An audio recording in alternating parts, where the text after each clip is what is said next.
अस्सलाम वालेकुम।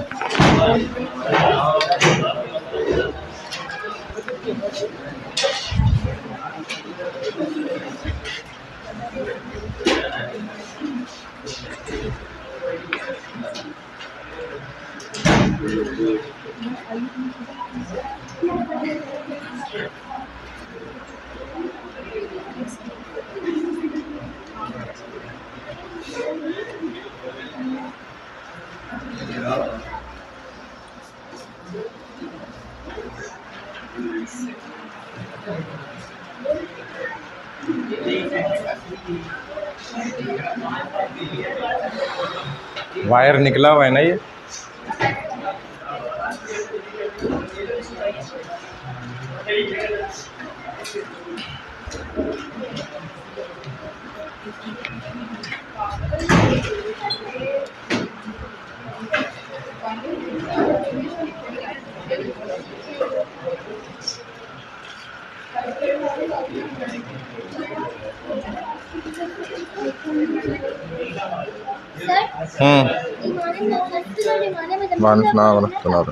हाँ, तर्जुमा नहीं करना था।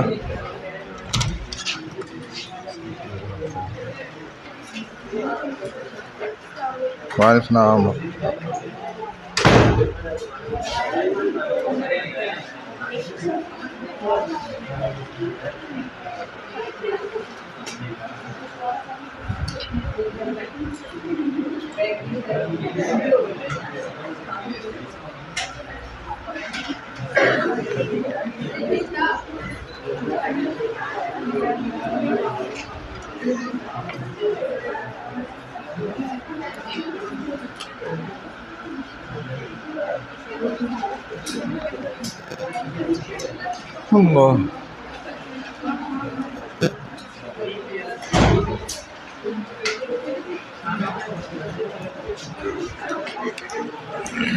एक पेपर निकाल लो, फिर अटेंडेंस स्टार्ट करो।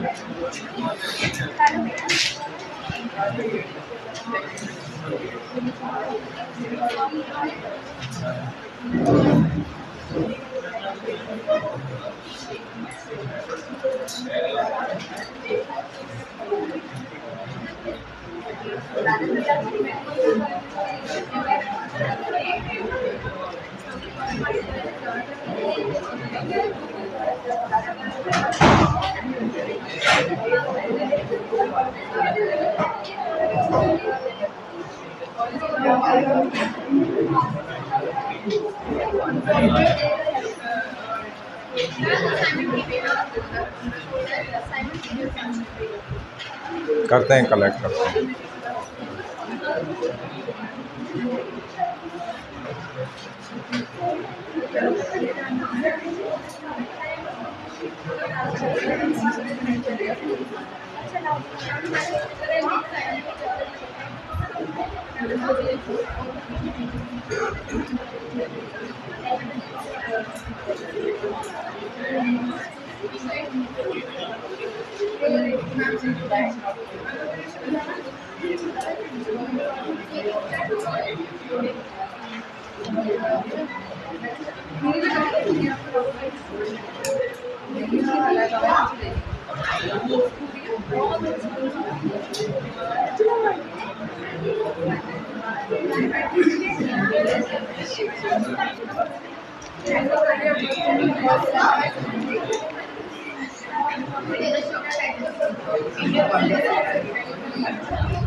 कहाँ है अटेंडेंस? किधर है?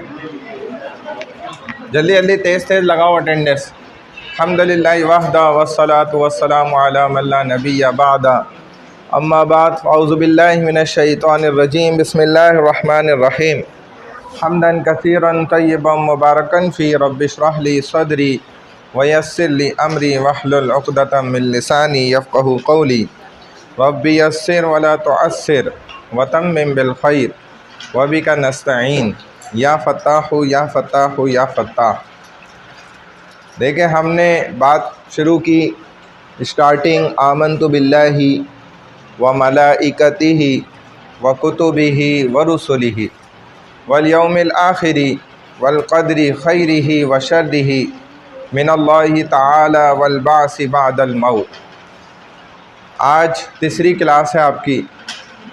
फर्स्ट और सेकंड क्लास में मैंने आपको तो ये आमन्तु बिल्लाहि व मलाइकतिही और सेकंड आमन्तु बिल्लाहि कमा हुआ बि अस्माइही।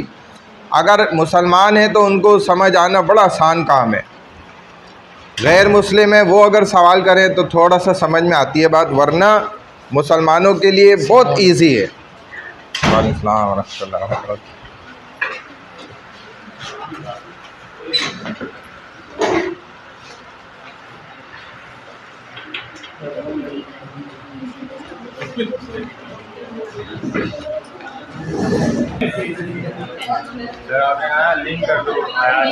तो यही तो आसान था सबसे पॉइंट।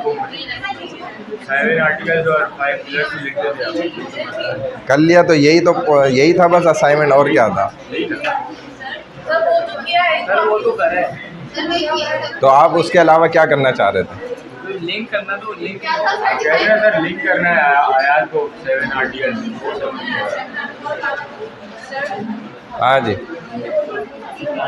रखें अपने पास। अभी रखें, मैं बता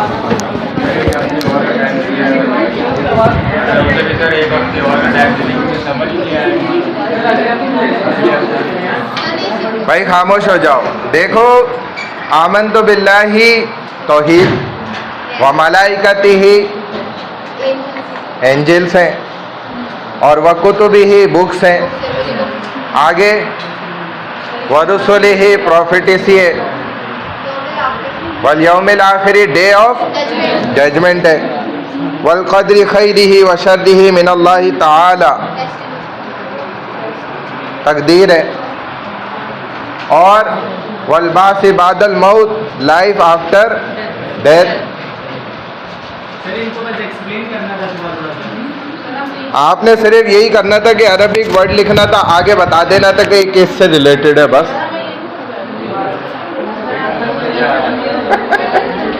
यही तो मैं कह रहा हूँ कि मुसलमान को तो ये समझ आना ज़रूरी चाहिए, उसके लिए तो बहुत इजी है।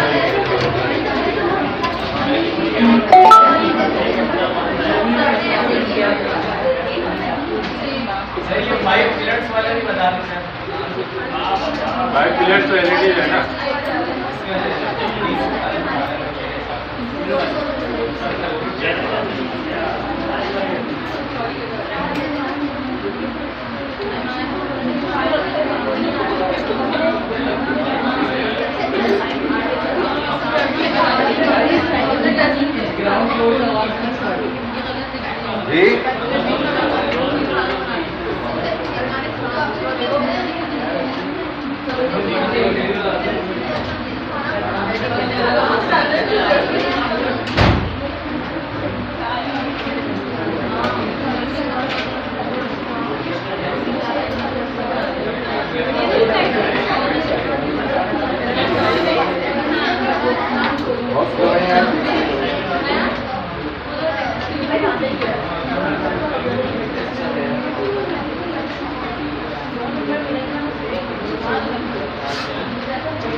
अच्छा जी,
यहाँ पे तो कितना ही मुश्किल है।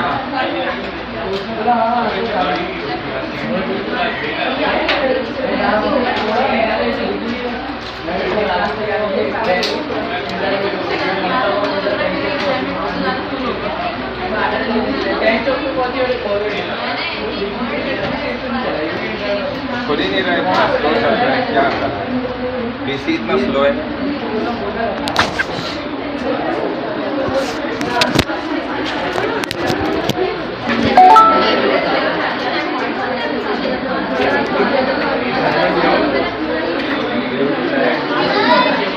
जी क्या हुआ? अटेंडेंस आगे कर दो।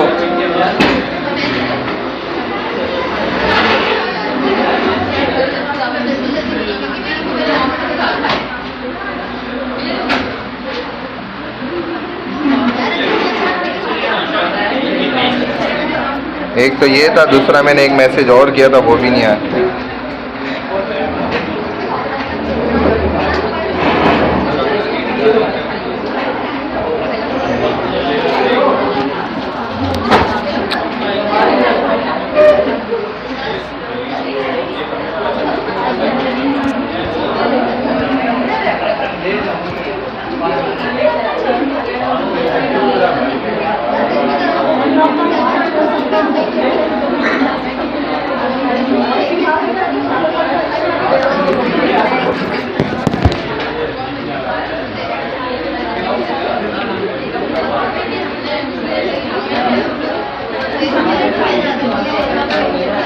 अरे भाई बैग का काम है इसमें।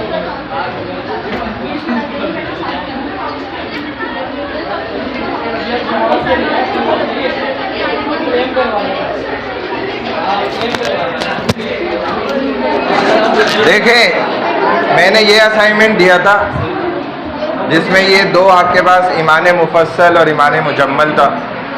इसमें से सिर्फ आपने ये बात बतानी थी कि 5 pillars of Islam, 7 articles of Islam, जो कि कोई भी मुश्किल काम नहीं था, बहुत आसान था। 7 आर्टिकल्स मैंने बता दिया आपको, और 5 पिलर्स जो हैं वो भी इसी से ही पता चल जाते हैं। कैसे पता चलेंगे? आमन तो बिल्लाही, फर्स्ट पिलर ऑफ इस्लाम क्या है? शहादा है। तो आमन तो बिल्लाही शहादा है। अगर ये आपको नहीं पता, आप असाइनमेंट में नहीं कर सके, तो आपका ज़ीरो पक्का बनता है। बहुत अच्छी बात है कि आपको 0 ही मिले। जो स्टूडेंट अभी लिख रहे हैं तो वो मेहरबानी करें पेन छोड़ दें, पेन को रख दें। हाँ बेटा, ये आपको जब अंडा मिल जाएगा 0, तो आपको खुद पता चल जाएगा कि कब देना था। अब एक एक चीज़ मैं यहाँ व्हाट्सएप से निकाल के ना, ग्रुप से एक एक स्क्रीनशॉट यहाँ पे समझाऊंगा नहीं बेटा, क्लास इसी में निकल जाएगी। आप ग्रुप पर ऐड हैं? ग्रुप पे आप ऐड हैं? अपना ग्रुप बना लिया है, तो फिर आप ये क्यों पूछ रहे हैं कि कब सबमिट करना? आप ग्रुप पर ऐड हैं, तो आप ग्रुप पे मैसेज देखते हैं कि हमने क्या मैसेज किया है। लेट ग्रुप पे ऐड हुए हैं, कितना लेट ऐड हुए हैं? अच्छा, तो आप तो माशाल्लाह फ़र्स्ट क्लास में भी मुझे नज़र आए थे, सेकंड में भी नज़र आए थे, फिर इतना लेट क्यों है? हमने बार बार जो अनाउंसमेंट की चीख चीख कर कई मरतबा। अच्छा, माशाल्लाह बेटा, आप तो आपने खुद नज़रों में ना अपने आप को मुझे दिलवा दिया। नज़रों में मैं तो नहीं करना चाह रहा था, लेकिन आपने खुद कह दिया कि मुझे आप नज़र में रखें, आइंदा मैं स्पेशल स्टूडेंट हूँ। ठीक है, तो आप उस कैटेगरी में आ गए माशाल्लाह। बहरहाल व्हाट्सएप ग्रुप पे हम बता चुके थे, बस एक हफ़्ते का टाइम आपके पास होता है। फ़र्स्ट क्लास में भी हमने आपको अनाउंसमेंट कर दी थी, और अब मैं हर चीज़ का व्हाट्सएप से स्क्रीनशॉट निकाल के एक एक चीज़ आपको नहीं पढ़वाया करूँगा। तो आप खुद देखा करें, ग्रुप पर जो अनाउंसमेंट्स हो रही हैं उसको अच्छी तरह पढ़ा करें। वो आपकी क्लास के अलावा स्टूडेंट्स के लिए नहीं होती, आप लोगों के लिए होती है। तो बहरहाल जो अकायद है, अकीदा है, वो भी यहीं से पता चलता है। ठीक है ना, फर्स्ट पिलर ऑफ इस्लाम। फिर कोई चीज़ तो आप खुद भी निकालोगे ना, यही तो मैंने चेक करना था कि आप नमाज कैसे इसमें से बता सकते हो, सला और ज़कात कैसे बता सकते हो, हज कैसे आप बता सकते हो। इसी के असाइनमेंट के नंबर हैं, ये मैं नहीं बताऊंगा अभी आपको, यही चीज़ पर आपको असाइनमेंट के नंबर मिलने हैं। क्योंकि जहाँ तक मैं बता सकता था मैंने आपको बताया। जब मैं असाइनमेंट आपसे ले लूँगा फिर मैं समझा दूँगा कि देखो कैसे पता चल रहा है इसमें से। और ये बहुत आसान है, बहुत इजी है, कोई मुश्किल नहीं है। बात समझ आ रही है? आमनतु बिल्लाहि कमा हुआ बिअस्माइहि व सिफ़ातिहि व क़बिलतु जमीअ अहकामिहि इक़रारुम बिल लिसानी व तस्दीक़ुम बिल क़ल्ब। इन दोनों से ही पता चलते हैं 5 पिलर्स ऑफ इस्लाम भी। शहादा, नमाज, रोज़ा, हज और ज़कात। अब ये कैसे पता चलते हैं? ज़रूर कुछ स्टूडेंट्स ने तो सही लिखा होगा, वो जब मेरे पास असाइनमेंट मैं कलेक्ट कर लूँगा तो पता चल जाएगा। ठीक है भाई, आगे चलें। अब हमारे पास है, हमने आपको फर्स्ट क्लास से एक चीज़ बार बार रिपीट की है कि देखो, बंदा जब अल्लाह पे पूरा यकीन कर लेता है ना, अल्लाह के ऊपर एतमाद कर लेता है, अल्लाह को वाहिद यकता अकेला मान लेता है, उसके बाद क्या होता है कि अल्लाह उसे अपनी इबादत में भी मशगूल देखना चाहते हैं। ये हर मज़हब में, सिर्फ इस्लाम में नहीं है ऐसा। ये कोई भी मज़हब हो, हिंदुज़म भी हो, उसके अंदर भी ये चीज़ है।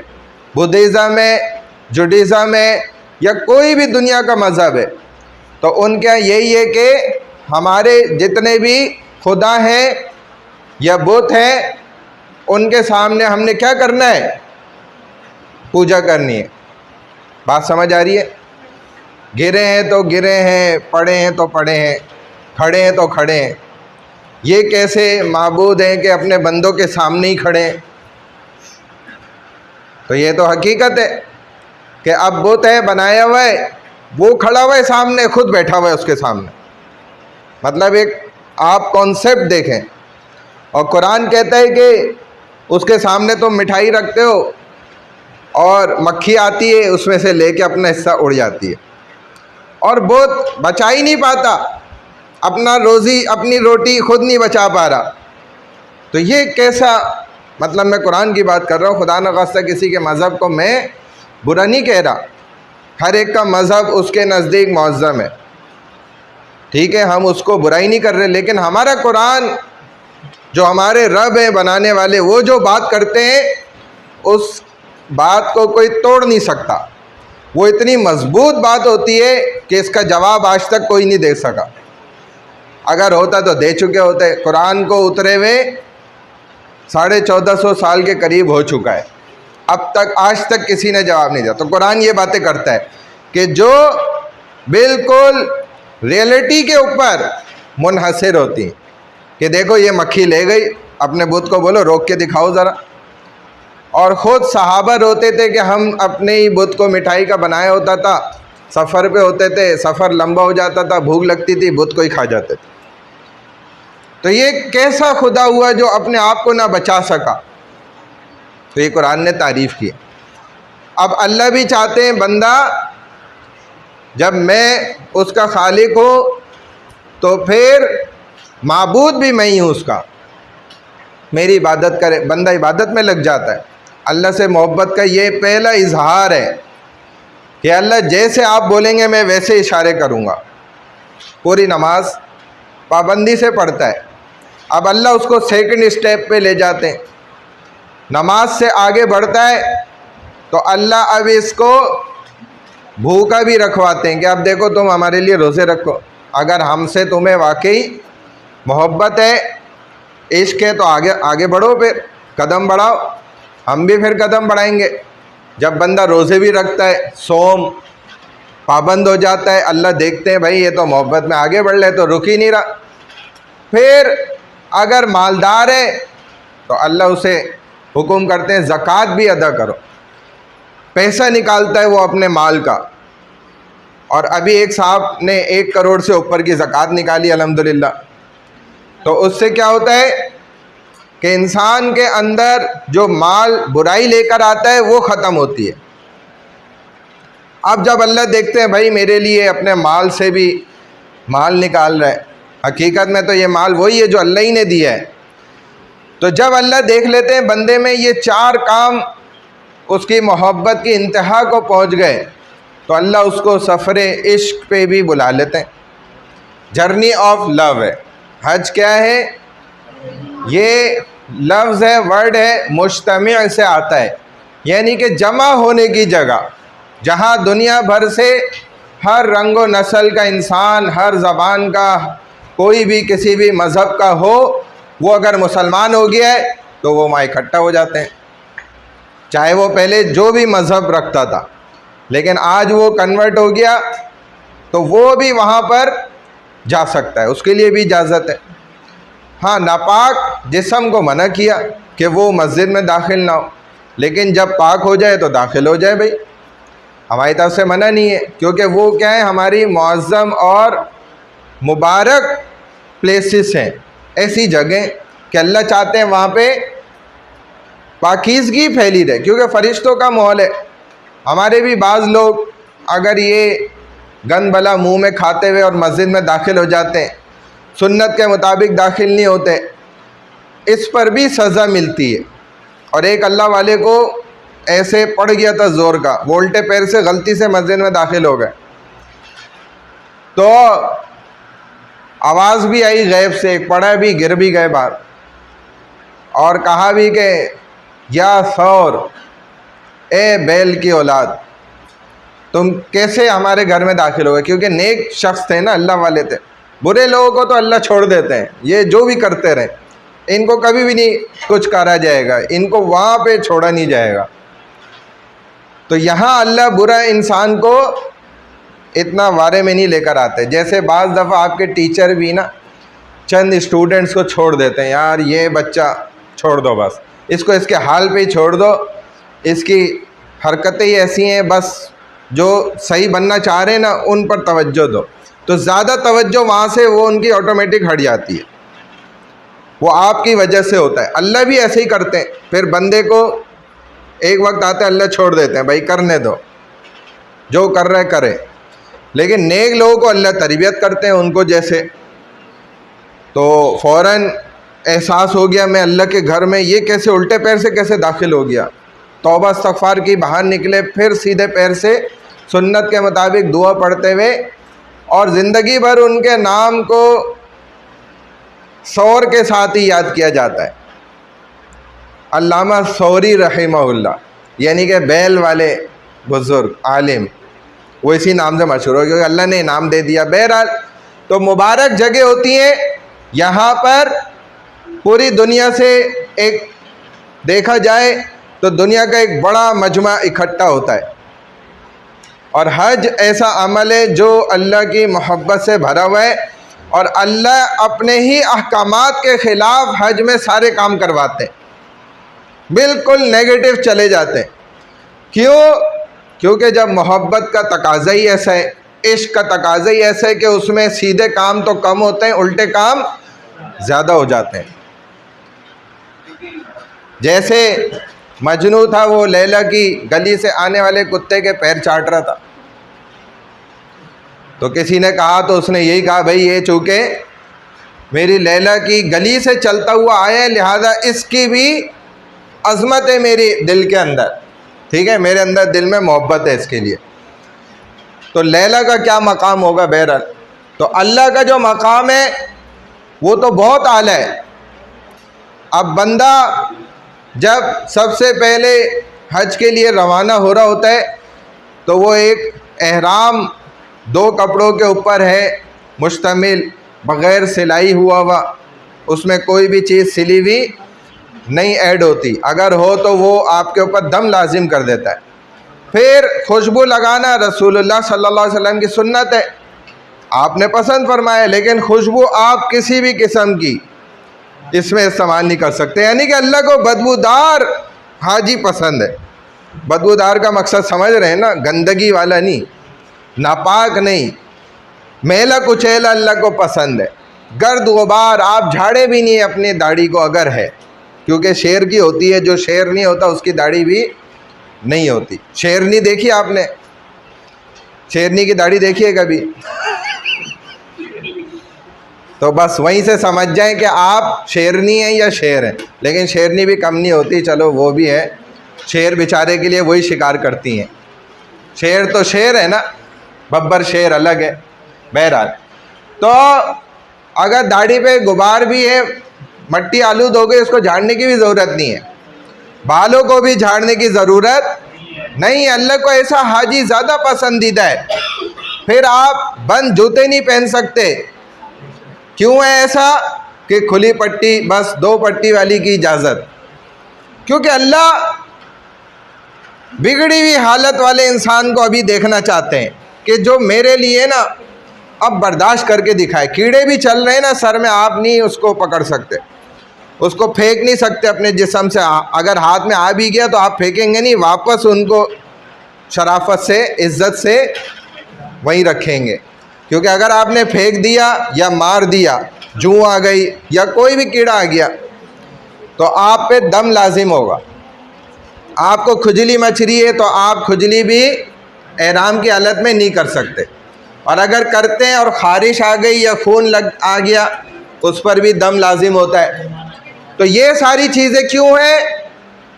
क्योंकि अल्लाह अभी उस इंसान को नॉर्मल नहीं देखना चाहते, अब नॉर्मल ख़ुद देखना चाहते हैं। अल्लाह को यही पसंद है कि अब हमने इंतहा करनी है इसके साथ, कि देखते हैं कि ये कितना मचलता है और कितना बर्दाश्त करता है हमारे लिए।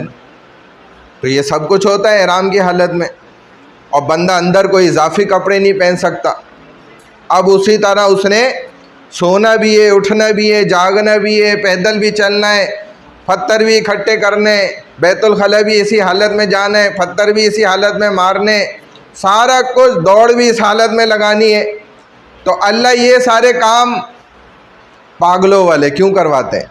पागल का काम है ना पत्थर उठाना, रोड से जमा कर रहे हैं, ग्राउंड से जमा कर रहे हैं पत्थर, और फिर जाके एक बस इमारत है उसको पत्थर मार रहे हैं शैतान बोल के।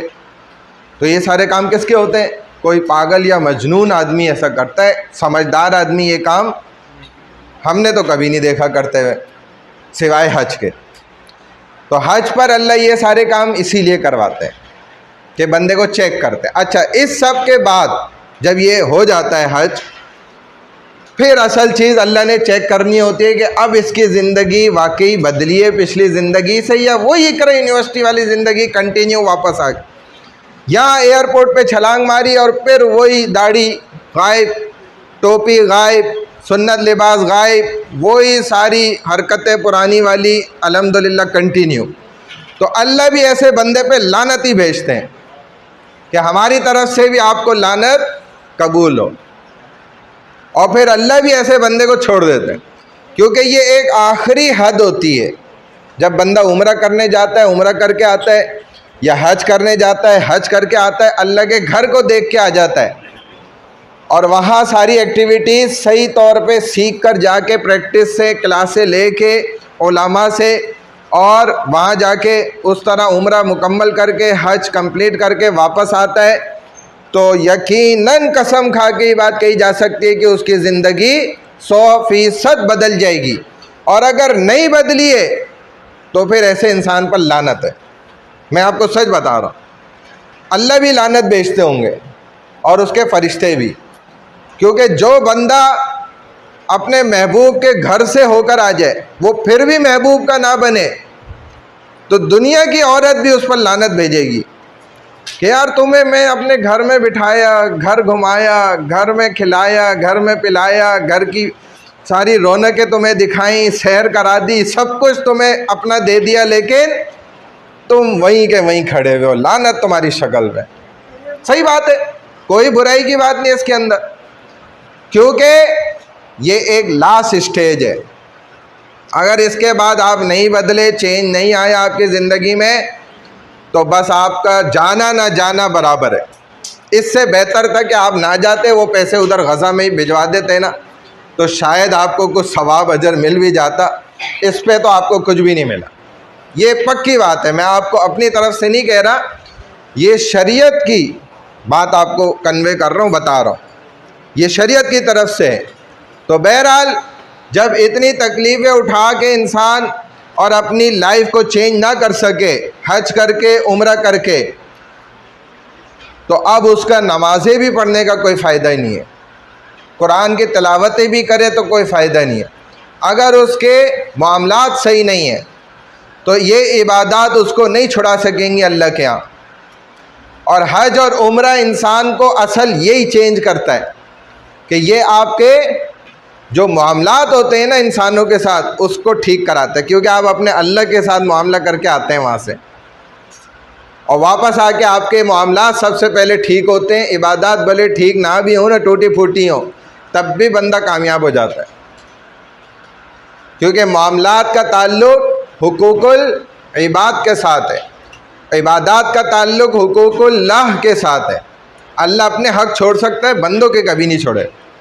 तो हज उम्रा करके अगर आपने झूठ बोलना नहीं छोड़ा, लोगों को धोखा देना नहीं छोड़ा, लोगों से हसद, कीना, बुग़्ज़ और गीबत, चुगलखोरी, ये सारी बुराइयां आपने नहीं छोड़ी, लोगों के लिए बदनीयतियां रखना ये नहीं छोड़ा, अपने रिश्तेदारों से, ताल्लुक़ वालों से कतई ताल्लुक़ी की उसको ख़त्म नहीं करा, अपने अपनों से आपने ताल्लुकात अच्छे नहीं बनाए, तो बस आप समझ जाएं कि ये आपका हज उम्रा ऐसे ही चला गया। क्योंकि ये इंसान को क्या कर देता है भाई, तब्दील कर देता है।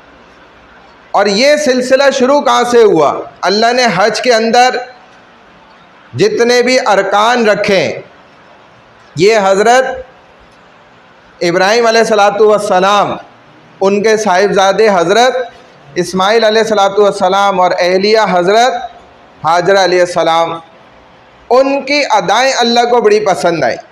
हालांकि हज़रत इब्राहीम अलैहिस्सलाम जो है, ये गौर किया जाए तो खालिस अरबी उन नस्ल नहीं थे, ये मुस्तारबा जो तीसरी किस्म होती है ना अरबियों की, उसमें से मुस्तारबा वो नस्ल होती है कि जिसकी अपनी ज़बान असल में अरबी नहीं थी और उन्होंने अरबियों से वो अरबी ज़बान सीखी और अपनी ज़बान बोलना छोड़ दी।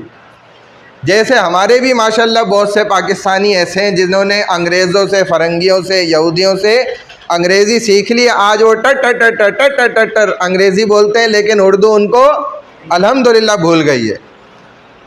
अल्लाह का लाख शुक्र है कि अल्लाह ने उनकी ज़बान को इस काबिल ही नहीं समझा कि इतनी मुबारक ज़बान जो उर्दू है वो उनकी ज़बान से अदा हो। ये भी अल्लाह की बड़ी नेमत है अल्हम्दुलिल्लाह।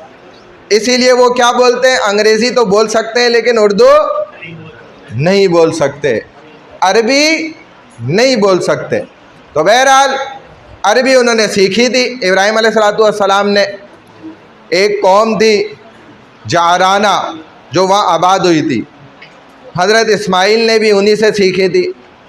और हज़रत इब्राहीम अलैहिस्सलाम खालिसतन मक्का, मदीना, अरब इन मकामात के रहने वाले थे भी नहीं, वो तो मिस्र, शाम और उर्दन उस तरफ के बाशिंदे थे। वहाँ से अल्लाह ने इनको यहाँ भेजा था कि इस जगह पे जाओ और सहरा में जो है अपनी बीवी को और बच्चे को, इब्राहिम को, वहाँ छोड़ दो, बस ये हमारा हुक्म है।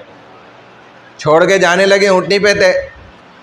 तो एहलिया ने कई मरतबा पूछा, भाई हमें इधर क्यों छोड़ के जा रहे हो, ये तो जगह भी हमारे लिए बिल्कुल नहीं है, हम तो पहली मरतबा इधर आए, यहाँ तो कोई है भी नहीं, तो किसके आसरे छोड़ लो। कुछ नहीं बोल रहे, बस ऊँटनी पे जाए जा रहे हैं तेज़ी से। तो दौड़ते दौड़ते उन्होंने पूछ लिया, भाई क्या अल्लाह का हुक्म है, तो सर हिला दिया बस। फिर कहा बस ठीक है। फिर चले गए इब्राहिम अलैहिस्सलाम, इस्माइल छोटे हैं। अब कुछ थोड़ी सी खजूरें, थोड़ा सा पानी है, चंद दिन गुजरे, वो ख़त्म। अब हज़रत हाजरा परेशान, दूध भी सूख गया, बच्चा रो रहा है, एड़ियाँ रगड़ रहा है। अब हाजरा दौड़ ली इधर उधर कि कहीं से कुछ मदद हो जाए, लेकिन कुछ नज़र नहीं आ रहा।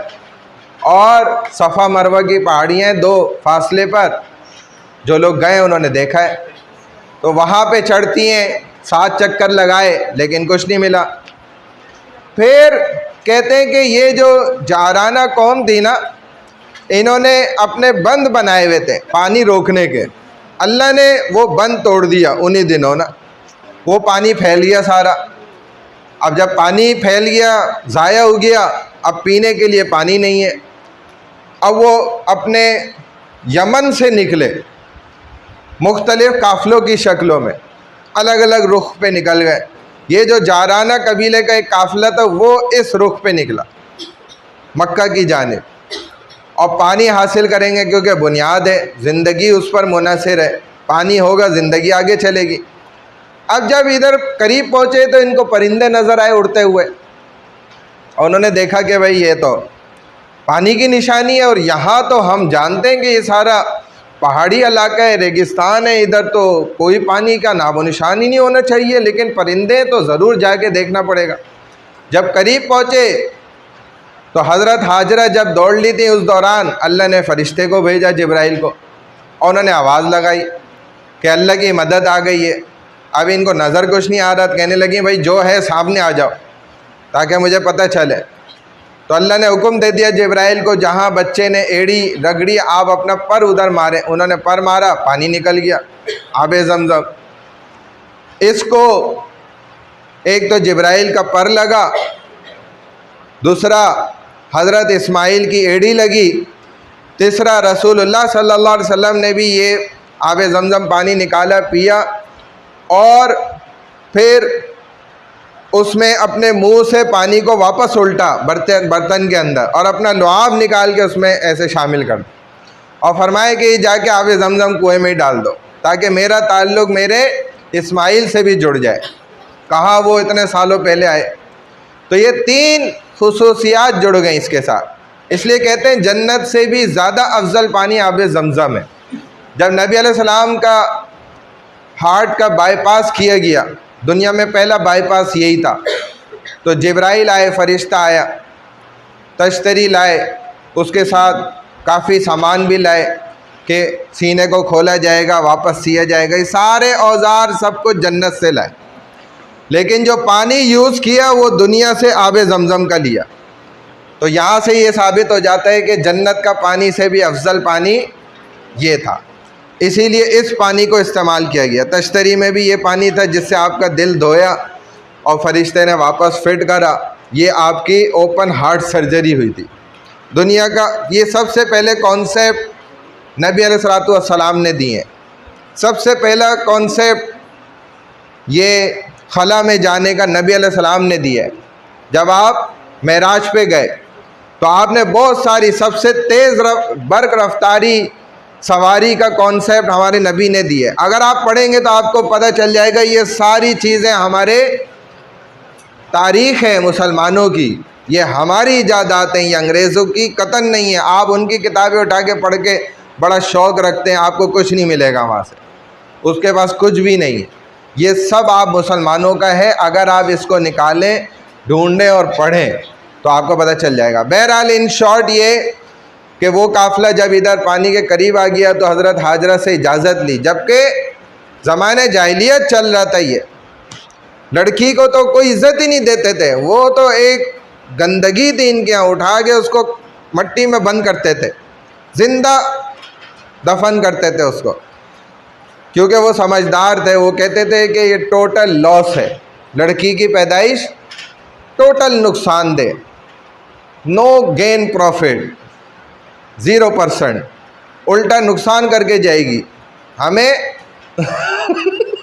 जाहिल होने के बावजूद ऐसे अक्लमंद थे बहरा, तो ये औकात देते थे। लेकिन ये उनके अभी था कि औरत से ये इजाज़त ली जाएगी, तभी उन्होंने इजाज़त ली कि भाई हम पानी इस्तेमाल करना चाहते हैं। हजरत समझदार थी, इन्होंने कहा भाई पानी इस्तेमाल कर सकते हो, लेकिन पानी की मालकन मैं ही हूँ, मिल्कियत मेरी है इस कुएँ की, आप यूज़ कर सकते हैं और इस्तेमाल करने का आपको मुआवजा देना पड़ेगा, पैसे दें, रहें यहाँ कोई मसला नहीं है। तो वो रहते रहे, मुआवजा देते रहे। उन्होंने भी आसरा रखा कि हमें कुछ तो मिल जाएगा वीराने में, इन्हीं के बहाने कुछ खाने को भी मिलेगा। फिर पानी हमसे इनको मिल गया, खाना इनसे हमें मिल जाएगा।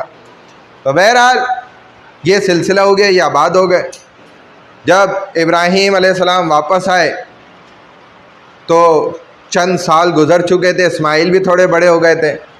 अल्लाह ने हुक्म किया कि अब आप यहाँ पे हमारा घर है, उसकी बुनियाद खड़ी करें, दोबारा तामीर करें काबा को। तो इब्राहीम अलैहिस्सलाम ने कहा, या अल्लाह मुझे तो पता ही नहीं काबा इधर किधर है, एक मट्टी का टेला बना हुआ था बस, इतनी सदियाँ गुजर गई थी, काबे का कोई नामो निशान ही नहीं था। अब ये कॉन्सेप्ट भी देखो अल्लाह ने दिया है। अल्लाह ने कहा हम एक बादल भेज रहे, वो जिधर साया करेगा वही काबा की जगह है। कहते हैं एक बादल आ गया, जहाँ साया कर रहा था इब्राहीम अलैहिस्सलाम, इस्माइल अलैहिस्सलाम जल्दी जल्दी देखें इंजीनियरिंग का कॉन्सेप्ट, ये दुनिया को पहले नहीं मिला था, ये पहली दफ़ा फर्स्ट टाइम। वो बादल जिधर जिधर साया किया, निशान लगाए इब्राहीम अलैहिस्सलाम, इस्माइल अलैहिस्सलाम ने जल्दी जल्दी निशान लगा दिए, खुदाई शुरू करी। तो वाकई नीचे आदम अलैहिस्सलाम की जो बुनियादें थीं वो निकल आई, बिल्कुल सेम एज इट इज उन्हीं जगहों पर। जो आप बोलते हैं ना, क्या कहते हैं उसको, एटीट्यूड क्या होते हैं वो, जो लॉन्गेस्ट ट्यूड क्या होते हैं वो अल्लाह ने देखो कैसे ऊपर से दिए बादल से, ये ज़मीनों से ढूंढते थे। अल्लाह ने ये कॉन्सेप्ट, फल्कियात के सारे कॉन्सेप्ट अल्लाह ने हमारे दीन से मिले। तो बहरहाल बुनियादें भी ज़ाहिर हो गई, वहीं से बुनियादें खड़ी की, दीवारें खड़ी कर रहे हैं। अब ऊंचाई, या अल्लाह ऊपर कैसे जाए, क्रेन लाएं, अल्लाह कोई कुछ दें ऐसा हमें ऊपर करे। तो अल्लाह ने कहा ये पत्थर देखो पड़ा हुआ है, इसके ऊपर चढ़ जाओ, इसको हुक्म करो, लिफ्ट सिस्टम देखें। ये सब हमारी शरीयत का है, इस्लाम को ये तमगा इम्तियाज़ हासिल है। वो पत्थर पे चढ़ गए, अब वो पत्थर को हुक्म करते वो ऊपर जा रहा है, उसको हुक्म करते वो नीचे आ रहा है। ऐसी टेक्नोलॉजी दुनिया ने आज तक नहीं देखी, ये आज भी नहीं है। लिफ्ट तो है लेकिन वो कोई सहारा है ना उसके आगे पीछे, ऐसे ही हवा में तो नहीं कोई पत्थर पे चढ़ के ऊपर नीचे जा रहा। अब वो मशीन आ गई है सुने, जो बंदा चढ़ जाए और वो आपके हिसाब से आगे आपको हवा में लेके भी जा रही है, पानी में भी चल रही है, वो जो भी है बहरहाल। तो वो सब कॉन्सेप्ट कहाँ से, इस्लाम का। अब वो पत्थर पे आपका निशान हल्का सा छप गया। अब ये पत्थर हरम में ऐसे ही खुला रखा था। ये लड़की मोबाइल यूज़ कर रही है, हाँ आप मोबाइल यूज़ कर रही हैं, इतनी देर से टाइम देख रही हैं कि आपका टाइम ही नहीं निकल रहा। बैग को तो ना ऐसा करें पीछे लटकाएं और आप आगे जाके बैठें, बैग को पीछे लटकाएं और वहाँ आगे जाके बैठें। हाँ नहीं, आप तो कुछ कर नहीं रही ना, इसलिए गर्मी है तो जाओ, चलो जाओ जल्दी जाओ। हाँ ऑन नहीं हुआ हुआ,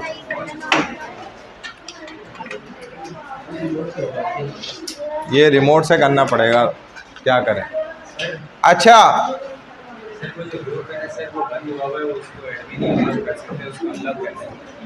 देखते हैं बाद में, चलो सही है।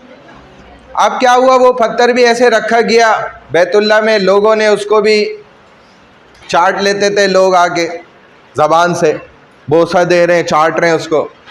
अब वो आप देखेंगे तो वो इतना गहरा हो गया अंदर, वो तो अल्लाह जज़ाए खैर दे, अरबियों ने उसको फिर पैक कर दिया, बंद ही कर दिया, वरना ये पाकिस्तानी उसको ही खा जाते हैं पूरा।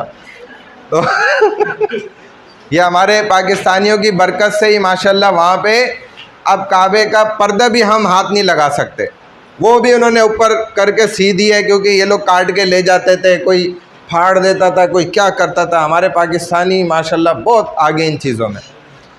अब क्या हुआ कि तामीर पूरी करी इन्होंने इस तरह।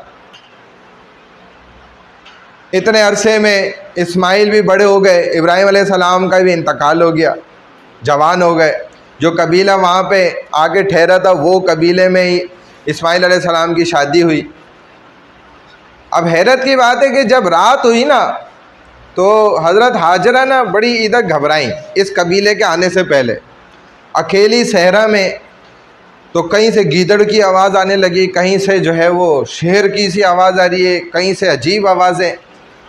तो ये ना डंडी लेके ना खड़ी हो गई, ऐसे रुख कर रही, अकेली औरत वीराने में। कैसी बहादुर खातून है देखो। और आवाज़ लगाई इन्होंने सारी सिमतों में कि भाई कि ए जानवरों, तुम्हें पता नहीं है मैं इब्राहीम जो अल्लाह के नबी हैं उनकी बीवी हूँ, और इस्माइल नबी का बेटा है उसकी माँ हूँ। तो लिहाजा तुम लोग ऐसा सोचना भी मत कि तुम हमें खा जाओगे। ऐसे तमाम रुखों में उन्होंने डंडी हिला के हवा में आवाज़ लगाई।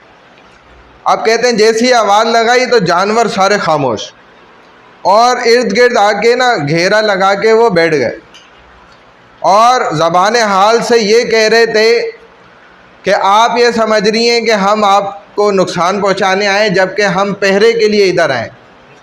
इस्माइल जो है ये ख़ास बच्चा है, कोई आम बच्चा नहीं है, क्योंकि इनकी पुश्त से रसूलुल्लाह को आना है आगे। आप जानते हैं ना इस्माइल अलैहिस्सलाम की नस्ल से ही रसूलुल्लाह सल्लल्लाहु अलैहि वसल्लम की पैदाइश हुई है। नहीं पता आपको? नहीं पढ़ते अपना इस्लाम आप लोग? पता है? तो इस्माइल क्या हो गए, स्पेशल चाइल्ड हुए, ख़ास बच्चे थे। तो ये जानवर भी पहरा देने आए, आसमान से भी पहरा चल रहा है, ज़मीन से भी चल रहा है, हवाओं फ़िज़ाओं से भी, हर जगह से अल्लाह इस्माइल की हिफाजत फरमा रहे थे, क्योंकि आगे रसूलुल्लाह ने आना था। ऐसे इनकी आगे शादी हुई और इस तरह सिलसिला आगे बढ़ा। इन दी एंड ये जितने भी काम हज़रत हाजरा अलैहिस्सलाम ने इस दौरान किए ना, ये अल्लाह ताला ने क़यामत तक के लिए हज के साथ जोड़ दिए। ज़ुल्हज्जा के अंदर हज के अरकान फ़र्ज़ हैं, अदा करना उन ख़ास मकामात पर ही जो साहिब हैसियत हैं, साहिब निसाब हैं। हज का तोशा इख्तियार कर सकते हैं, पीछे घर वालों को हज के जितने अय्याम इन्होंने वहाँ जाना है ख़र्चा दे सकते हैं, तो इन पर हज फ़र्ज़ होता है। और हज जब फ़र्ज़ हो गया, अब आप पर से कोई भी छूट नहीं है कि जी मेरे बच्चों की शादी होनी है, मैंने घर बनाना है, फ़लाना करना है, ये करना है। वो सब बात की बात है। अगर हज फ़र्ज़ हो गया था और हज नहीं किया और ये इंसान मर गया तो ये सीधा जहन्नम में जाएगा। ये पक्की बात है, रसूलुल्लाह सल्लल्लाहु अलैहि वसल्लम ने फरमाया कि हज एक इंसान पे फ़र्ज़ हो गया था और उसने हज पे नहीं गया, उसने हज के लिए कोई कोशिश भी नहीं करी। हालांकि हज के लिए कोशिश करना, हज पे जाना कोई मुश्किल काम नहीं है। आप अगर गवर्नमेंट स्कीम से जाना चाहते हैं तो हज जैसे ही मुकम्मल होता है उसके अगले दिन से ही नेक्स्ट ईयर का ओपन हो जाता है। आप उसमें दरख्वास्त दे दें और अपनी तरफ से काम पूरा कर दें और जमा करा दें। आपका नाम आ गया तो चले जाएं, नहीं आया तो फिर आप इस चीज़ में शामिल नहीं होंगे कि आपने हज के लिए कोशिश ही नहीं की, आपने हज पे जाना ही नहीं चाहते थे, आपने कोशिश अपनी तरफ से पूरी कर ली। या प्राइवेट करना चाहते हैं तो उसका तो बहुत आसान तरीका है, एजेंसियों पे चले गए और वो प्राइवेट। अल्लाह ने उन फरिश्तों को बनाया है, जितने भी हैं अनलिमिटेड हैं, हमें इनकी तादाद नहीं पता, बस अप्रॉक्सीमेटली बता देते हैं 1.5 लाख के करीब, 1,50,000, लेकिन बेशुमार हैं फरिश्ते। इसका अंदाज़ा इससे लगता है कि जो बैतुल्ला के ऊपर आसमानों पे भी एक बैतुल्ला बना हुआ है, बैतुल मामूर, उसका जो तवाफ़ कर रहे हैं तो 70,000 एक वक्त में 7 चक्कर लगाते हैं फरिश्ते और वो चले जाते हैं। जिन पहले राउंड में जिन फरिश्तों ने चक्कर लगाया था, अब क़यामत तक उनका नंबर नहीं आएगा। तो आप उससे अंदाज़ा कर लें फ़रिश्तों की तादाद पता नहीं कितनी है। हमारे हर एक इंसान के जिस्म के साथ 365 एंजल्स अटैच हुए हुए हैं। जो मिनिमम मैं बता रहा हूँ, मैक्सिमम नहीं बता रहा, क्योंकि 365 हमारे जिस्म में जोड़ हैं और हर जोड़ पर कम से कम एक फ़रिश्ता बैठा हुआ है। जो सिर्फ हमारी ये 2 आँखें, इस पर कितने फ़रिश्ते हैं? 11। जो ये चेक कर रहे हैं कि इकरा यूनिवर्सिटी का ये लड़का और ये लड़की क्या कर रहे हैं मोबाइल में, रात में अपनी रज़ाई के अंदर छुपकर या चादर के अंदर ये क्या हरकत कर रहे हैं, ये वो फरिश्ते भी इसके साथ 11। ये तो अकेला 2 आँखों से देख रहे हैं ना। 11 फरिश्तों की कितनी आँखें हो गई? 22 आँखें इसके साथ वो 11 फरिश्तों की देख रही हैं, नोट भी कर रही हैं कि इसने स्वाइप करा, इसने नेक्स्ट किया, फिर डाउनलोड करा, फिर प्ले किया, फिर इधर एग्ज़िट करा, फिर इधर इनको ख्वाहिश हो गई और फलाना हो गया, ढमकाना, ये सब वो देख रहे हैं।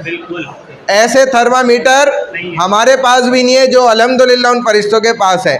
फिर ये जो किरामन कातिबीन बैठे हुए 2 फरिश्ते, ये भी उसको देख रहे हैं और इन फरिश्तों की आपस में कन्वर्जेशन है। ये बता रहे हैं बिल्कुल एग्जैक्ट, और हर चीज़ लफ्ज़ ब लफ्ज़ तमाम स्क्रीन शॉट्स के साथ नोट डाउन हो रही है। फरिश्तों के लिए स्क्रीन शॉट तो आप ले सकते हैं, फरिश्ता नहीं ले सकता। वो आपसे हल्की चीज़ है, वो आपका भी बाप है। और अल्लाह जो देख रहे हैं, अल्लाह कहते हैं मैं तेरी शे रक्स से ज़्यादा करीब हूँ। और ये बंदा क्या समझ रहा है, मैं अकेला कार्रवाई डाल रहा हूँ।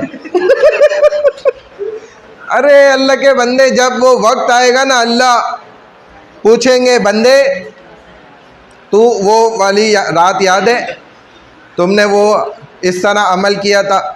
तो ये कहेगा नहीं नहीं मैंने कहाँ करा, मैंने तो कुछ नहीं करा। तो एकदम ये जिप हो जाएगा, जिप कर देंगे अल्लाह इसको बंद, और इसके हाथ विटनेस बन जाएंगे, गवाही देने लग जाएंगे, और इसकी आंखें, इसके कदम, इसके बॉडी पार्ट्स, 365 जोड़ है इंसान के जिस्म में, ये सब गवाही देने लग जाएंगे कि हाँ या अल्लाह हम बताते हैं इसने क्या क्या हरकतें की थी। A to Z वो लफ्ज़ ब लफ्ज़ बता देंगे। फिर इसको अनजिप किया जाएगा तो ये एकदम कहने लगेगा अरे कम बख्तो, अपने हाथ को कहेगा तुम्हारा सत्यानाश हो, तुम्हारे मज़ों के लिए मैंने ये काम किए थे और आज तुमने मुझे फंसा दिया। वो कहेंगे चल निकल यहाँ से, तूने हमारे मज़े के लिए नहीं अपने मज़े के लिए किया था। बता, अपने ही इसके मुखालिफ हो जाएंगे उस दिन। अब इसके पास कोई राह नहीं होगी। तो फरिश्ते ये अल्लाह की रूहानी और नूरानी मखलूक है, ये बुराई से परेशान होते हैं। जब इंसान झूठ बोलता है ये कई किलोमीटर दूर भाग जाते हैं इस इंसान से ही।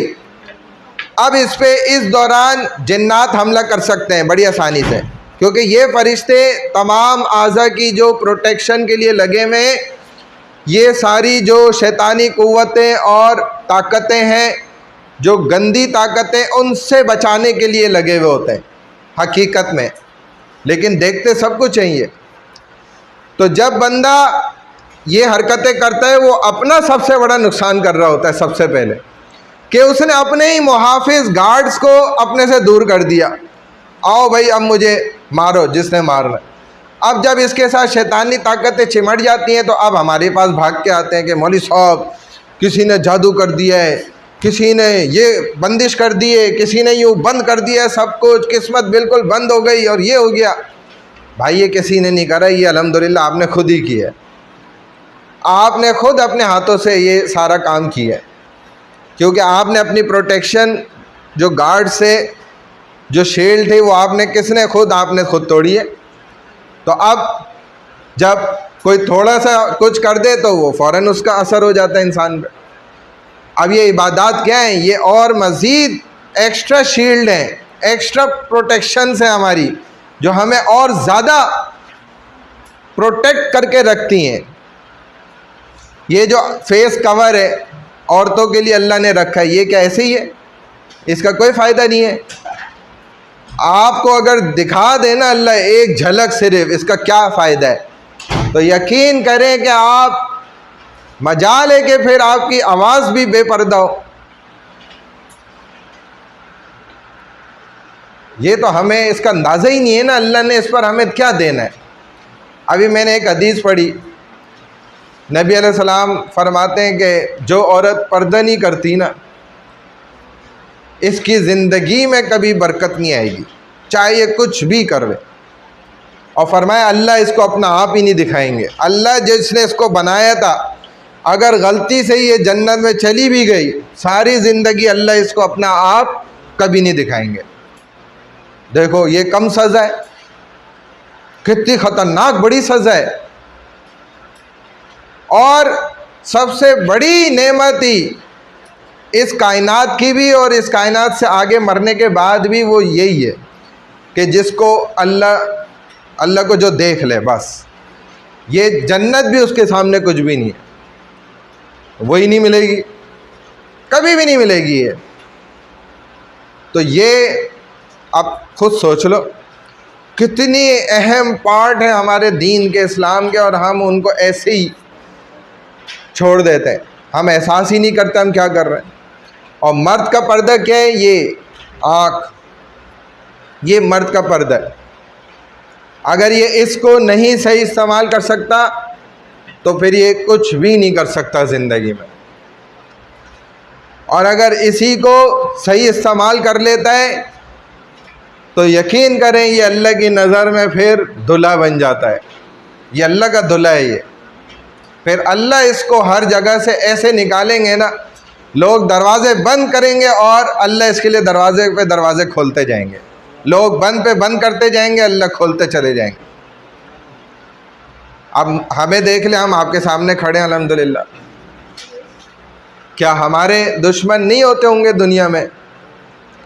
क्या हमारे लिए लोग दरवाज़े बंद करने वाले नहीं होते होंगे? हर कोई हमारे लिए दरवाज़ा खोलने वाला खड़ा हुआ है।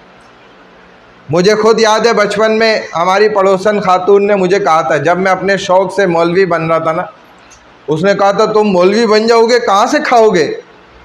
उसका अपना जो शौहर था घर वाला, वो नेवी में शिप पे होता था।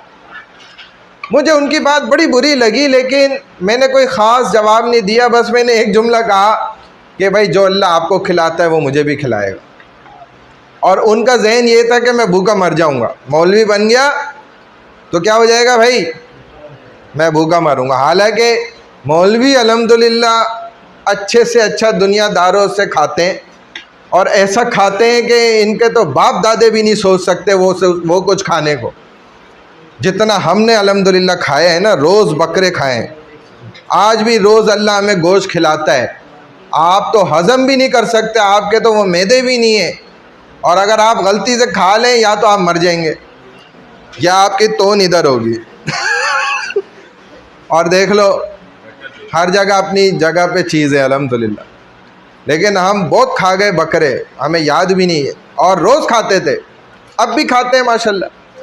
लेकिन फिर लोग शिकायत करते भी मौलवी इतना खाते। उल्टा, एक तरफ कहते हैं भूखे मर जाओगे, दूसरी तरफ कहते हैं सबसे ज़्यादा खाते, और बस ही नहीं करते। तो भाई अल्लाह खिलाता है ना। और ज़िंदगी में चैन सुकून जो सबसे बड़ी दौलत है वो अल्लाह ने हमें दे दी। लोग उसके लिए तरस रहे हैं, सारी जमा पूंजी देने के लिए तैयार हैं, पैसा ले लो हमें सुकून दे दो। अभी के हालात का आपको नहीं पता चल रहा कि बस ये जो हमने काम कर लिया उसके बाद हमें सुकून ही नहीं आ रहा कि हुजूर की नामूस रिसालत की हिफाजत करना हर मुसलमान के ऊपर फ़र्ज़ है। तो अगर कोई आवाज़ लगा रहे है उसको मैं कैसे मार सकता हूँ? वो खुद अपने आप को मार रहे हैं कि हमने वो मार दिया, अब हमें रातों को नींद ही नहीं आ रही। तो ये क्यों होता है? बेसुकूनी। हमारे यूनिवर्सिटी के तलबा बेचारे उसमें डिप्रेशन में आ जाते हैं। और क्यों आते?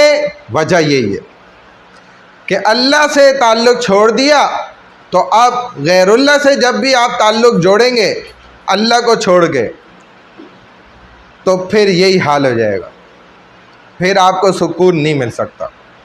और सुकून अल्लाह ने अपनी याद में ही रखा है, बस अल्लाह के पास है। सुकून किसी के पास भी नहीं है, ये अल्लाह के पास से बंदे के पास आता है। तो बस गैरुल्लाह के पीछे पड़े तो हमारा। अब फरिश्तों का सिस्टम क्या है, चंद डिपार्ट्स बनाए अल्लाह ने। सबसे बड़े फरिश्ते जिब्राइल को मुकर्रर किया, जो अमीन है, रूहुल अमीन कुरान ने लक़ब दिया। वहियों का सिलसिला नबियों के पास लेकर आना, जितनी भी वर्सेस हैं, बुक्स हैं इस्लामिक, वो जिब्राइल के ज़िम्मे थी। ख़ुद रसूलुल्लाह सल्लल्लाहु अलैहि वसल्लम के करीबी साथी हैं, और देखा जाए तो एक तरह के रसूल हैं, भेजे गए अल्लाह की तरफ से पैगाम देकर। तो गोया एक तरह के रसूल और नबी भी बन गए। दूसरे हज़रत इसराफील है, द एंजल ऑफ सूर, जिनके हाथ में एक तरी सिंगारा ऐसे पकड़ा हुआ है, इन्होंने उल्टे हाथ से यूँ पकड़ा हुआ है, बजाने का वो एक आला है, इंस्ट्रूमेंट। और एक राइट हैंड ये राइट एयर के ऊपर ऐसे रखा हुआ है, और अल्लाह की आवाज़ के मुंतज़िर हैं। ये ऐसे ही खड़े हुए जब से दुनिया बनी है, और अल्लाह की आवाज़ आएगी कि इसराफील सूर फूको, तो बस ये आवाज़ सुनते ही ये इसमें चीख मारेंगे, और दुनिया में जितने लोग ज़िंदा हैं वो सब मर जाएंगे, उनकी चीख से ही दिल फट जाएंगे, हत्ता के पहाड़ रेज़ा रेज़ा हो जाएंगे, ऐसी चीख होगी। तो इंसान कहाँ बचेगा, हवाओं में गालों की तरह उड़ले होंगे जैसे रुई उड़ती है। फिर दोबारा अल्लाह का हुक्म होगा, दोबारा चीख मारेंगे, तो मरे हुए इंसान कब्रों से भी उठना शुरू हो जाएंगे। वो चीख ऐसी होगी कि पहले रूह निकाल देगी और फिर रूह वापस डाल देगी। ये ऐसे फरिश्ते, अल्लाह ने कोई मामूली फरिश्ते नहीं बनाए। फिर आगे बढ़ जाओ,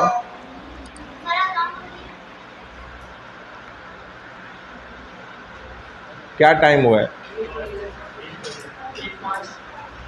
द एंजल ऑफ डेथ। आवाज़ तो नहीं आ रही मुझे अजान की। तुम लोग घर पे भी खामोश होते हो जब अजान होती है?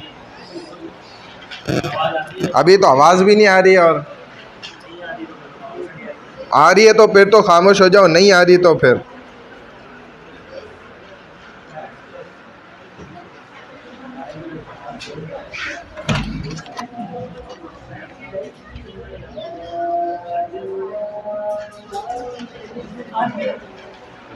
ख़त्म हो गई।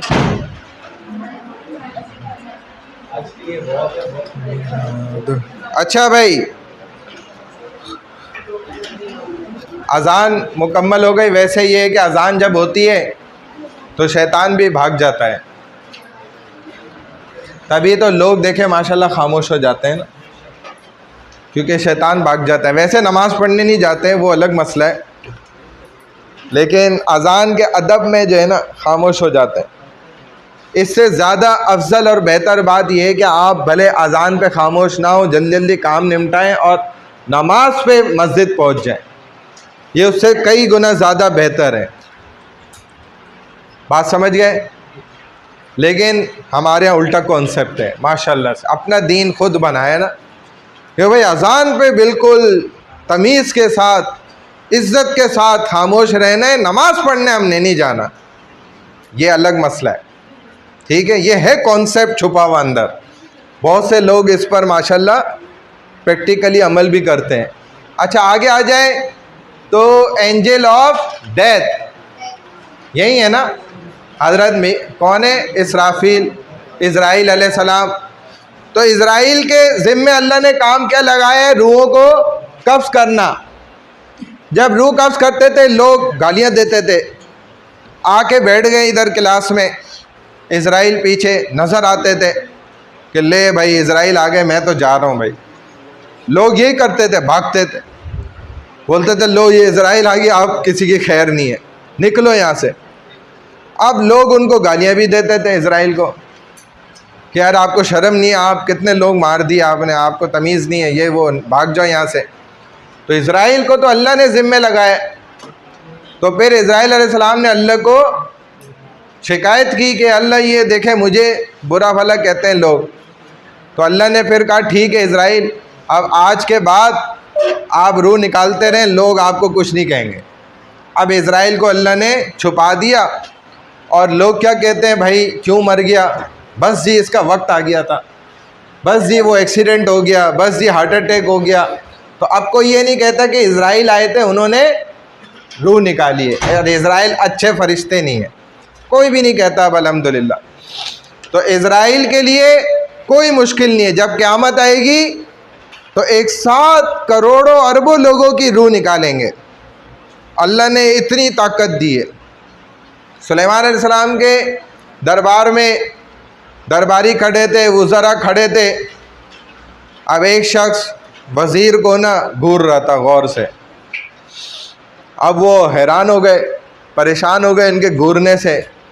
सुलेमान अलैहिस्सलाम को कहा कि हज़रत मुझे इनसे डर लग रहा है, आप मुझे दुनिया के दूसरे कोने पे पहुंचवा दें, जिन्नात को बोलें जो आपके मखसूस जिन हैं उनसे। इन्होंने हुक्म दिया भाई इनको पहुंचा दो वहाँ, क्योंकि उनको डर खौफ लग रहा था यहाँ। उन्होंने सोचा होगा थोड़ी आउटिंग करके आ जाऊँ। जब उन्होंने हुक्म करा, सुलेमान अलैहिस्सलाम ने, जिन्नात ने उनको सेकंडों में दुनिया के वो दूसरे कोने पे पहुंचा दिया। वहाँ पहुँच के ये समझे कि शायद अब मुझे यहाँ कम से कम वो तो नहीं घूरेगा, मुझे सुकून आ जाएगा थोड़ी देर, यहाँ ग्रीनरी में घूम फिर के मैं वापस चला जाऊँगा। वो शख्स वहाँ भी पहुँच गए और कहने लगे कि मैं यही हैरान हो रहा था, वो इज़राइली थे, कि अल्लाह ने इनकी रूह मुझे हुक्म किया कि इस दुनिया के दूसरे कोने से रूह कब्ज़ करनी है, ये उधर क्या कर रहे थे, हज़रत सुलेमान अलैहिस्सलाम के दरबार में क्या कर रहे हैं, चंद सेकंड बाद ये इनकी रूह वहाँ से कब्ज़ करनी है, ये वहाँ पहुँचेंगे कैसे। कह रहे मैं यही हैरान हो रहा था, तभी मैं घूर रहा था इसको कि ये कैसे वहाँ पहुँचेगा इतने से लम्हों में। और ख़ुद उन्होंने अपनी मौत की जगह पे अपने आप को पहुँचा लिया और वहीं पे उन्होंने रूह कब्ज़ कर ली। तो इज़राइल के लिए ये कोई भी मुश्किल काम नहीं है।